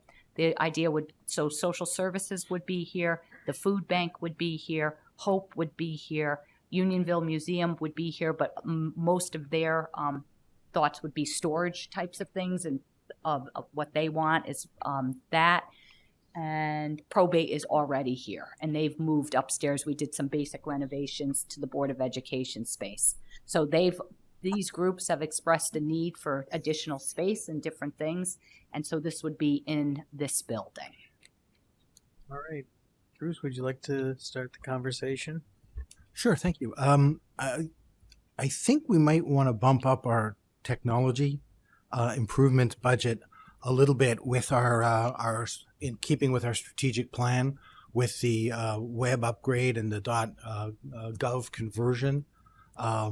There may be some things we want to do in terms of like design services, bundle in, putting Everbridge on steroids and kind of fix that up and make that more useful and integrate it into some other things, maybe evaluate a 311 system as part of that. So I'm not thinking a huge amount, but I'm thinking maybe like another 30K would probably cover all those. 100% because of either here or in the operating budget. You haven't seen the operating budget yet, but again, on the operating budget, to hit some of those initiatives, we're going to need more money on the operating budget too. So whether we put it in here or put it in the operating budget, I would suggest, we're not making changes anyway, but when we talk at the operating budget, get the whole picture to see what we are going to do. I think that Brian does a wonderful job keeping us on a budget, really not a lot of money, but to do some of the initiatives, we're definitely going to need more money. Understood. I guess capitalizing it is because we're not a profit-making entity. It makes no difference from depreciation or other standpoints to capitalize some of these projects. Joe, is that true? No benefit. Okay, so it doesn't matter which budget it's in. No, if it's a normal operating, like paying its licensing fees, things like that, that would go into its operating budget. If you're undergoing a redesign of your website and it's every 5-year type of thing that you're doing, that's more appropriate here. Okay. So maybe some here, some there is maybe. It doesn't make a difference. And you'll see more of this when you get into the operating. One of the things you want to be careful of is one-time expenditures. When you bump them into the operating budget, tend to never go away. So you want to put them in the capital budget, so that this capital budget, one, it carries over from year to year until the project is complete. and two, it doesn't artificially inflate their operating budget. That makes sense. Cool. Thank you. Okay, I'll stop for now. Nadine? The only quick question on the fleet vehicles, like I see for this year, it's just a $40,000 and then it goes like 60 and then 76 there. Joe, correct me, but I think that's just the cars are becoming more and more expensive, correct? Yeah, there's two things. One is what you're replacing. So we have we try to replace certain vehicles every year. And we're talking basically the vehicles that are used for engineering, building inspection. Basically cars or small SUVs. And depending upon what's being replaced in that year, we would try to budget for that. The other thing we also look at is we maintain an account anytime we sell a vehicle, and we've had very good luck selling vehicles. We put that money back into replacing the vehicle, so we supplement what we put in here. So, for example, we sold what's called Tahoe. We sold the Chevy Tahoe last summer. Got a very good price for it, and it actually helped us in buying other vehicles this year. It actually helped the police department in buying their vehicles this year. So we supplement that with the sale of other vehicles, but we try to get rid of the oldest vehicles first and buy used vehicles first and pass things around. So sometimes the vehicle gets passed down from like social services, their vehicle, it doesn't get used a real lot, but the engineering vehicle may get used a real lot. So there's maybe some swap. So it really depends on the short answer is what we're trying to replace and how much a vehicle we have in our account. Supplement. Okay. No, it makes sense because I see the prior year's 40, so thank you. So just a couple points. One would be, and maybe Kat would be able to answer this, the $200,000 for the 1928 building, is the replacement of furniture, is it up there already, or people we haven't moved it and we need to get it, or? We did a partial replacement. That needs to be. Maybe we should put microphones in the capital budget. We did a partial replacement of furniture, so not every department had new furniture in the new building. So this would continue that replacement. Offices like the tax, town clerk's office, assessor's office, a lot of offices in the development wing, a couple of us in town managers, we did not get new furniture. So this would be a program throughout the next couple of years to bring each of the departments, not all at once, but new furniture in a new building.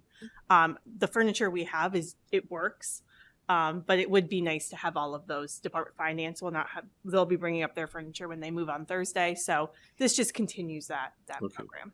And then in the furniture that's necessary for the new building, there's common spaces. Is there furniture in these common areas that we've furnished already, or do we still have to populate common areas? So the new common areas have been furnished with our budget under the project. We had about $200,000 for all new furniture in the 1928 building. A lot of that did go to conference room space. We have a large training room, kind of like the pavilion, which required all new furniture. Conference spaces, we have new conference room furniture that are bigger. We weren't going to bring the conference tables and chairs from probably 1990 up to the new building. Mm-hmm. We have a lobby that needs new furniture that was done, and a lot of common spaces. That was the priority in getting the furniture, which is why not every office got new furniture. Got it. Okay. I kind of figured that, or at least some part of that. But anyways. I don't know if anyone has been in the building lately. The common area, the conference room furniture is in, but the common area, like in the library and some of these other, is not in. It just hasn't gotten here yet. Right. It's like 2 weeks it'll be. Got it. Very good. Okay. And then Russ, on technology, 80,000, or Yeah. So I know you asked Matt a lot of questions about banking. Yeah. Money. So right now we have we have a balance of a lot more, but what's not encumbered is about $128,000. 40,000 of this would be for server infrastructure replacement, and then the other 40,000 would be for phone system upgrades to replace the controllers at 5 buildings. Okay. Got it. Anything else? And then, no, that answers that question. And then,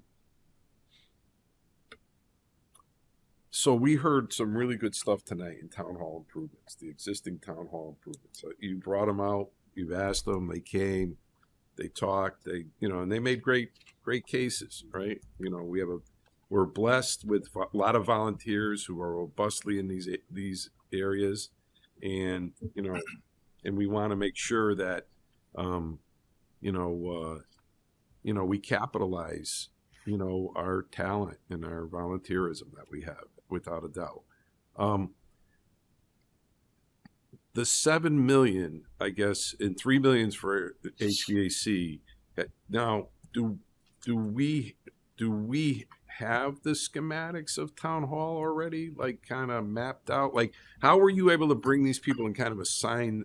They kind of know where they're going, Right, yeah. Yeah, Okay. so we've been working with, we had our study done for the HVAC system. So we had that done, and so we have that's, a price and what we need to have done. Then when we've talked about when we were doing the new town hall, everyone's talking about who was going there back years, Yeah, years. going back. Yeah. So there has been a list of people that want space. So the food bank, the other big issue has been social services, getting them out of the Staples house and moving them into this building. So we had an architect come through and kind of do just design drawings, not design drawings, that's not the right term. Schematics. Conceptual, okay, conceptual. About where people would like to go. And so nothing is firmed up in place. Like, we know that Hope would like to, they need a big area because they need to put tables for their congregate stuff. The food bank would like to be downstairs. The handicap entrance is over this way. So we know that they would want to go over there. Nancy Parent is moving office space. So like in the engineering area, that's good office space already. They could basically move in with not a lot of, there's changes, but not a ton of changes.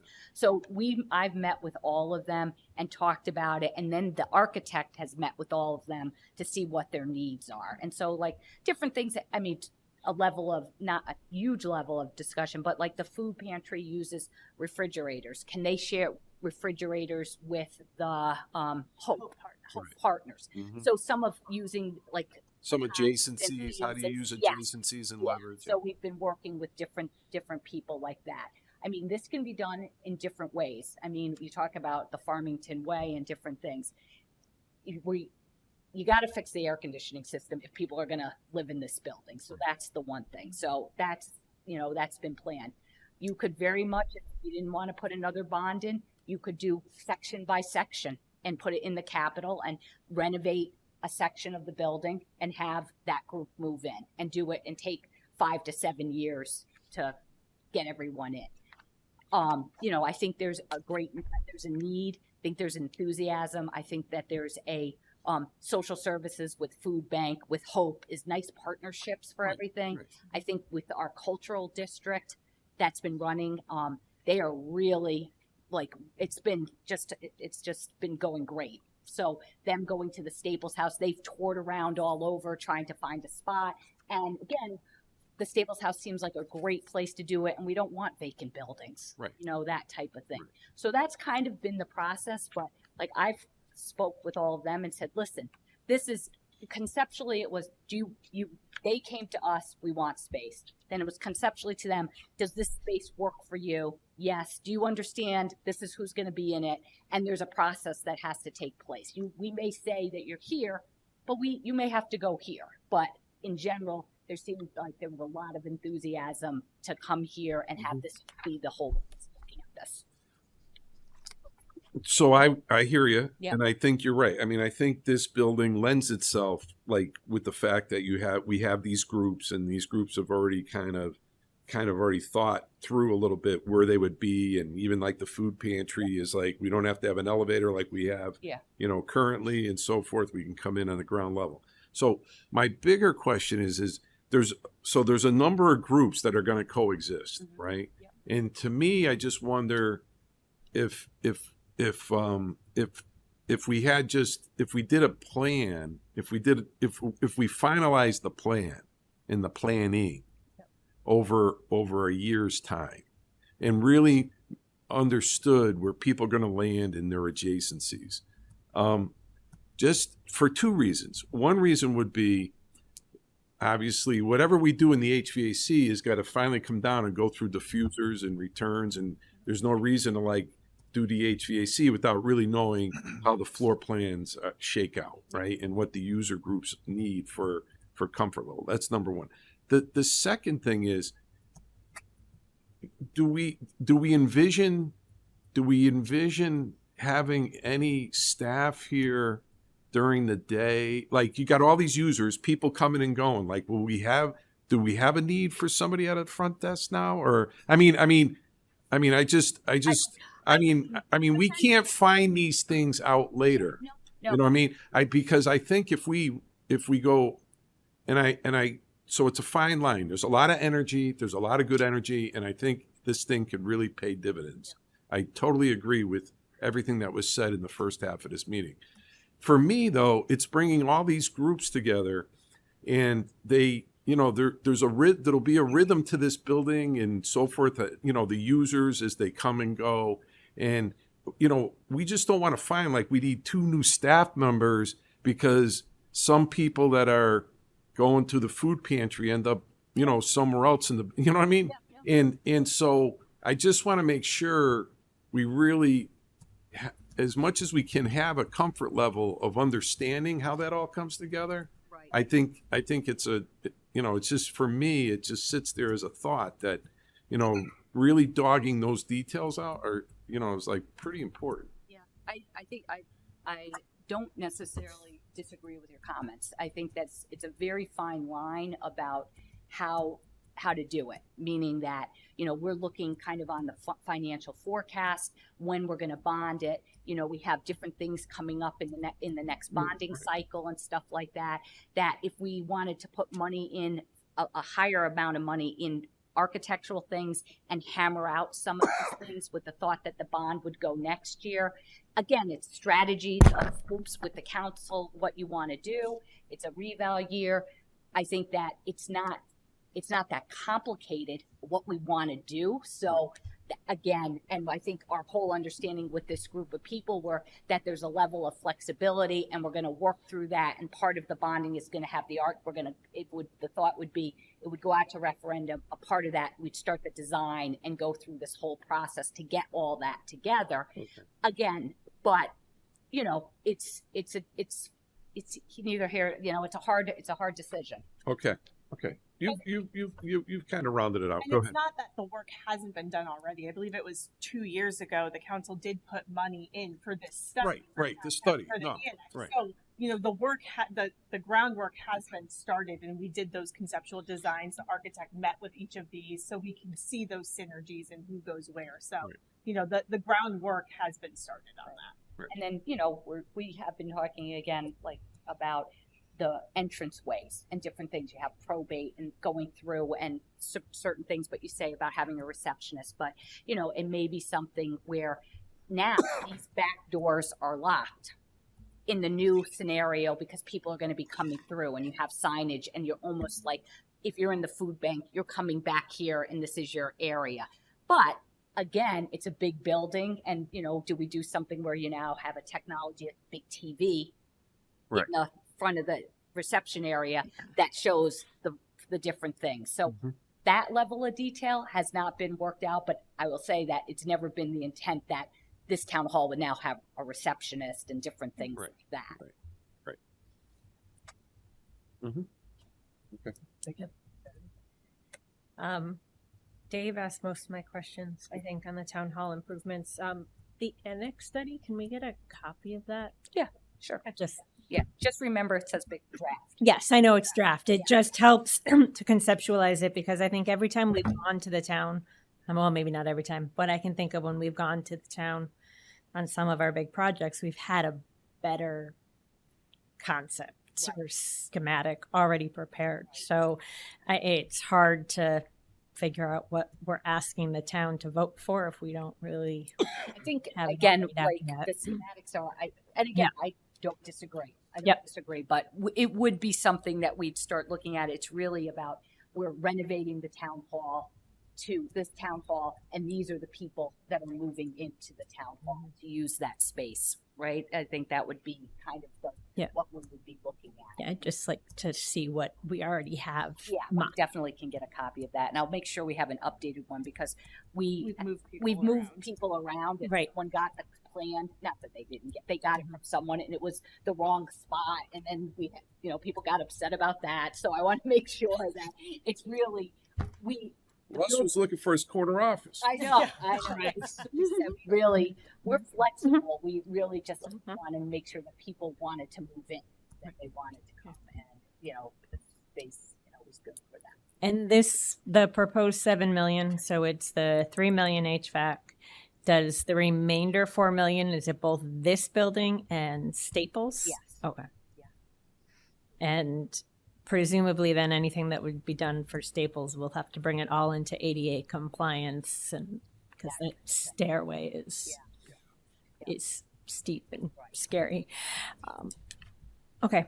The only other we can cover this later too, but the only other request I have when we get into our full budget and we have those days where we're talking about it is and I think you've provided this for us before, Joe, but for all the banking accounts, information about how much are in those accounts and the status of those projects, just so we're looking at the full picture as we're looking at capital projects. So I've heard it on a couple of these, like Brian mentioned the technology, and I don't know where I know you mentioned it there.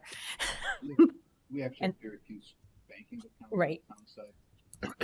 I think these are the vehicles and the technology, I think, are the first time I've heard it tonight. But I also point out to you that a couple of questions came up. I think Bruce had a question about some of this. In this document that you all have, there's a whole section in the back that lists every single capital project. And it gives you the balances that, of course, they're as of June 30th of last year, but it shows you all the activity that took place, all the money that came into the project, all the expending that took place, and then the balance was as of June 30th of last year. So, thank you for that reminder. And Patty, one of the things what Joe said is that, again, we do have, and we'll get you a list of the banking accounts, but we really, because we have money, we haven't been banking money as much than we had in the past because we've been spending down. Like the town hall account is another one that either banking or holding the money, but we've been spending down on that money. So there's less of this banking going on. Okay. Thank you. I have nothing else. Bill? I guess Dave and Patty asked a lot of the questions I have about the 7 million. And I don't remember this, and I'm asking this question out of pure ignorance. When we went to the town for the approvals for the 1928 building, we bonded that. Was there discussion about what we would have to do with respect to bringing this building to a place where people could do what we want to do? What we're talking about, in other words, was there contemplation or consideration of the fact that in addition to what we were going to be bonding for the 1928 building, we would have to bond in relation to bringing this building up to where we want it to be? Yes, there was a couple of things, different conversations that went on.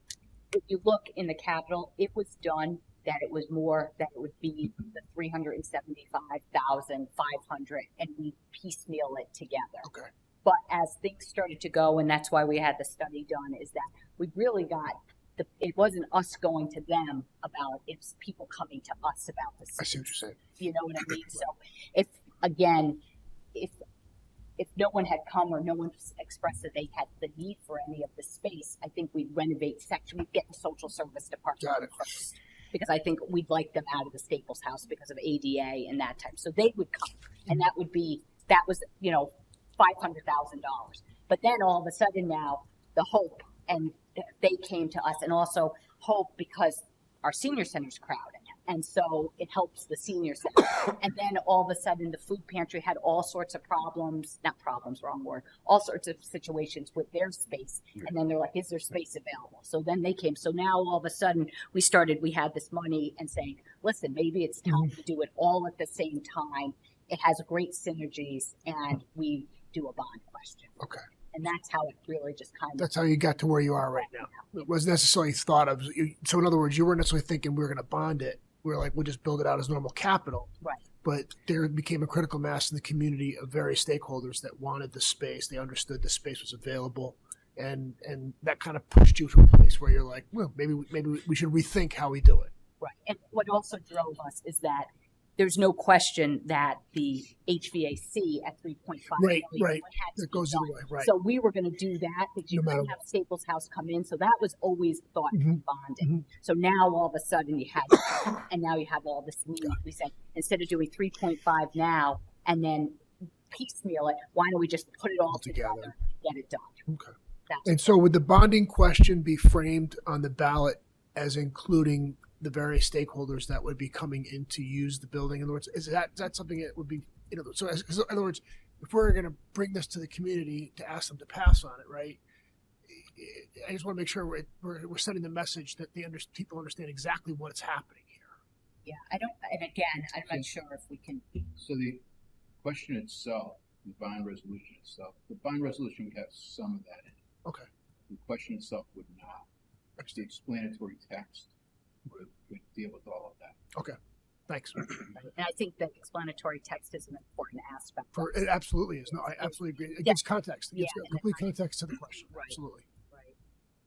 All right. Thanks. That's what I have. Thank you so much.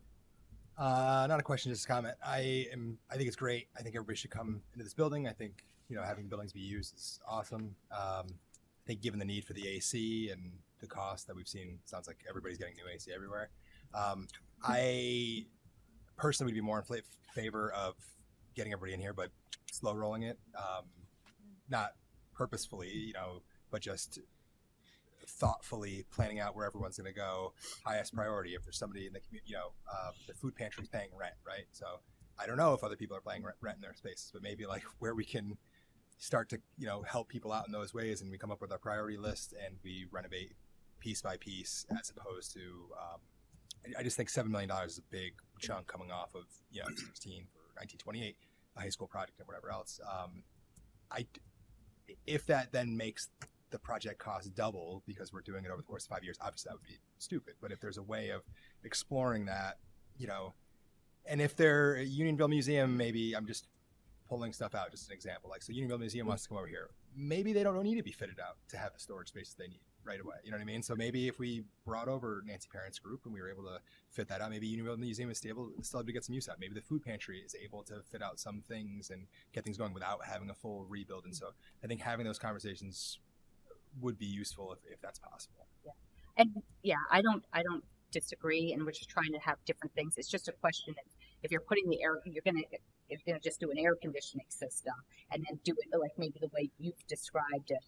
Again, it'll probably, that's one approach to do it.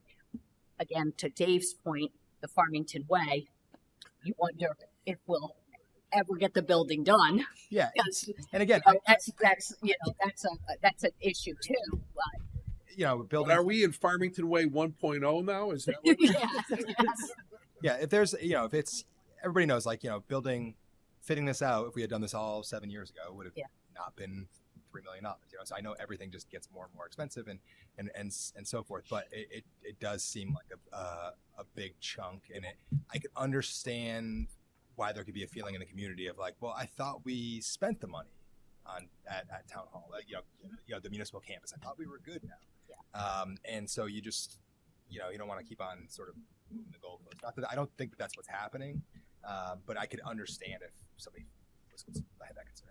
Yeah. No, I hear what you're saying for sure. I mean, there's definitely some different ways, and between now and the budget time, we can look at some different ways and talk to the architect and see if there's, because there is.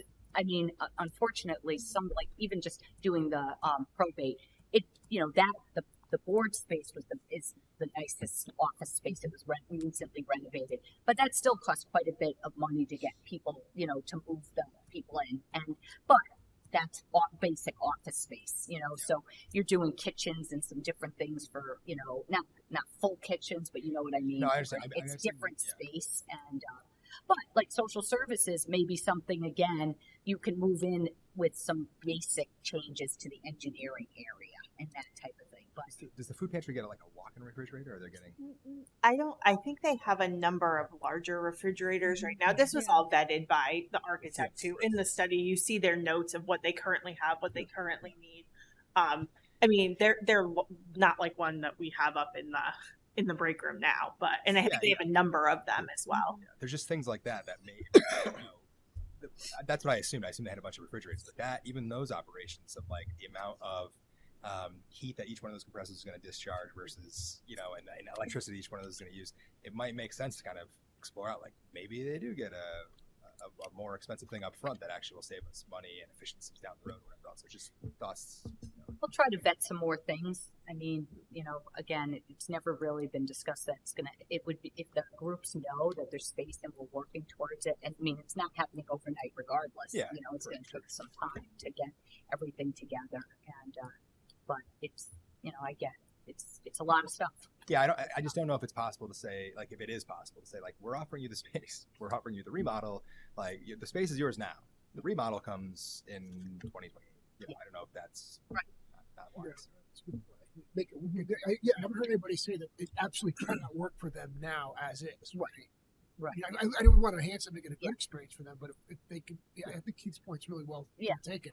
Yeah, and even like the Unionville Museum, we talked about that. Like their interest is like, again, what they spoke today is like the original thing is storage space, and like where our old where we're down there where the old police department was, that's bad space. You're not, but that's good storage space. Yeah. And so you can move in, and if you're just using it, and you can storage.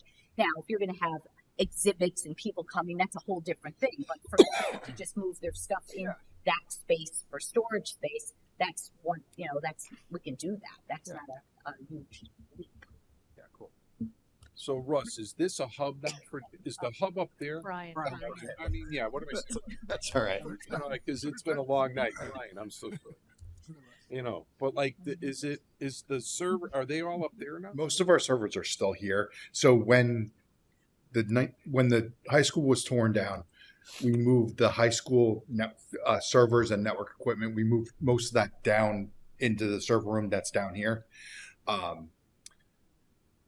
And we're kind of like trying to make some decisions on where we're going to move stuff to, whether we're going to, keep it here. I don't think we're going to keep it here. We lost an air conditioner in the server room here, so we got to move it before the springtime, I think. So we're thinking about either keeping it together, either at the high school, at the new town hall, at the 1928 building, or splitting it back between the two things, and maybe even putting half of it out at Irving Robbins for some geographical disparity to keep it separated from each other.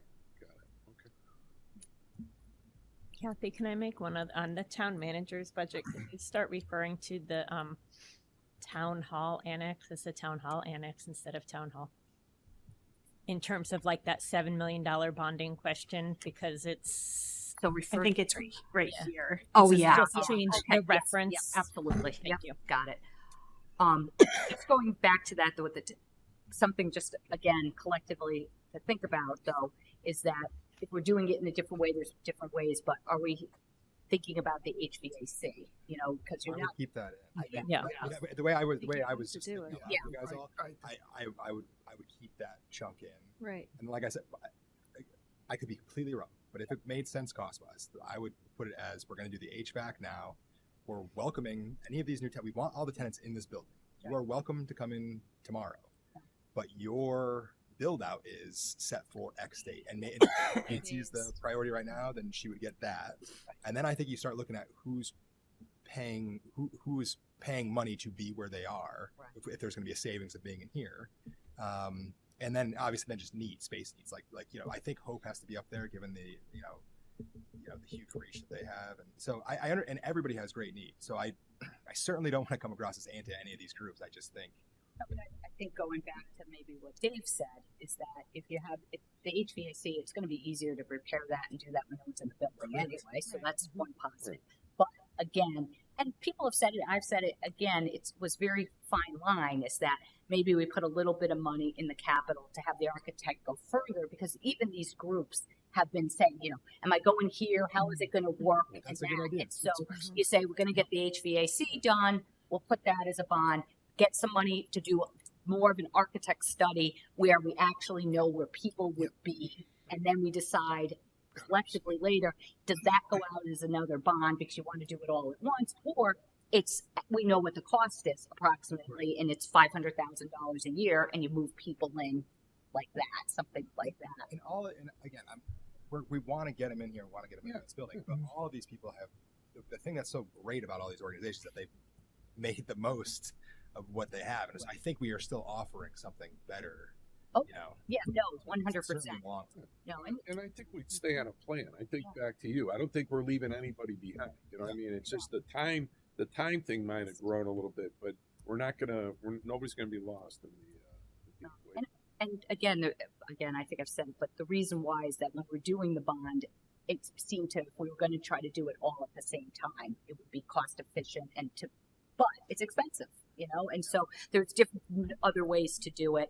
And we could, like you said, maybe get more of the price and more of the design and what exactly it would look like and how it would work for us. If say hypothetically that's how we proceed, we just do the bond of the air conditioning and the architectural. Russ had talked about the trucks, right? And then I was thinking of making some notes about what if we were to get a second truck and that snow blower that he was talking about. Could that be bonded? It could. Yeah. You could bond truck. We haven't. We've never done it. Okay. All right. Okay. We can. Okay. You could also lease finance. Okay. Which is probably if you were to do any type of borrowing, I probably would recommend lease finance. Okay. Because I heard a need from him tonight that really, like, you could hear it in his voice, like. No, it's gonna hurt your voice as well. I think especially this year, having the two big snowstorms that we haven't had sort of back to back has probably necessitated more of a need. Right. Well, also in the budget request too, there's Hope spoke tonight about looking for additional money in their budget, things like that. So there's things that by saving in one area, it does create other options, to do things. To the point about the trucks and everything. So.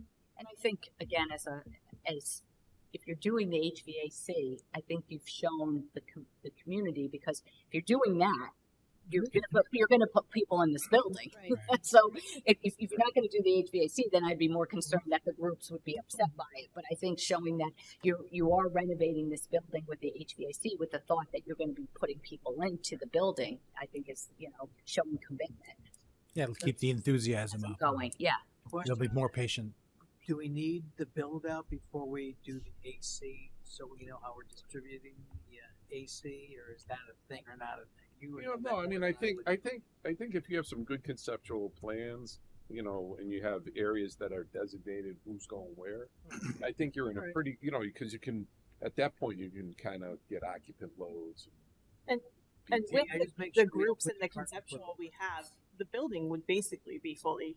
There's only a certain small area that's not set to be occupied by one of those groups. So, and again, well, let's say the food pantry brings in the refrigerators and stuff. They're like he said, right? The load over, right? You know what I mean? So you're going to be able to calculate those areas. Yeah, those are the things I was thinking.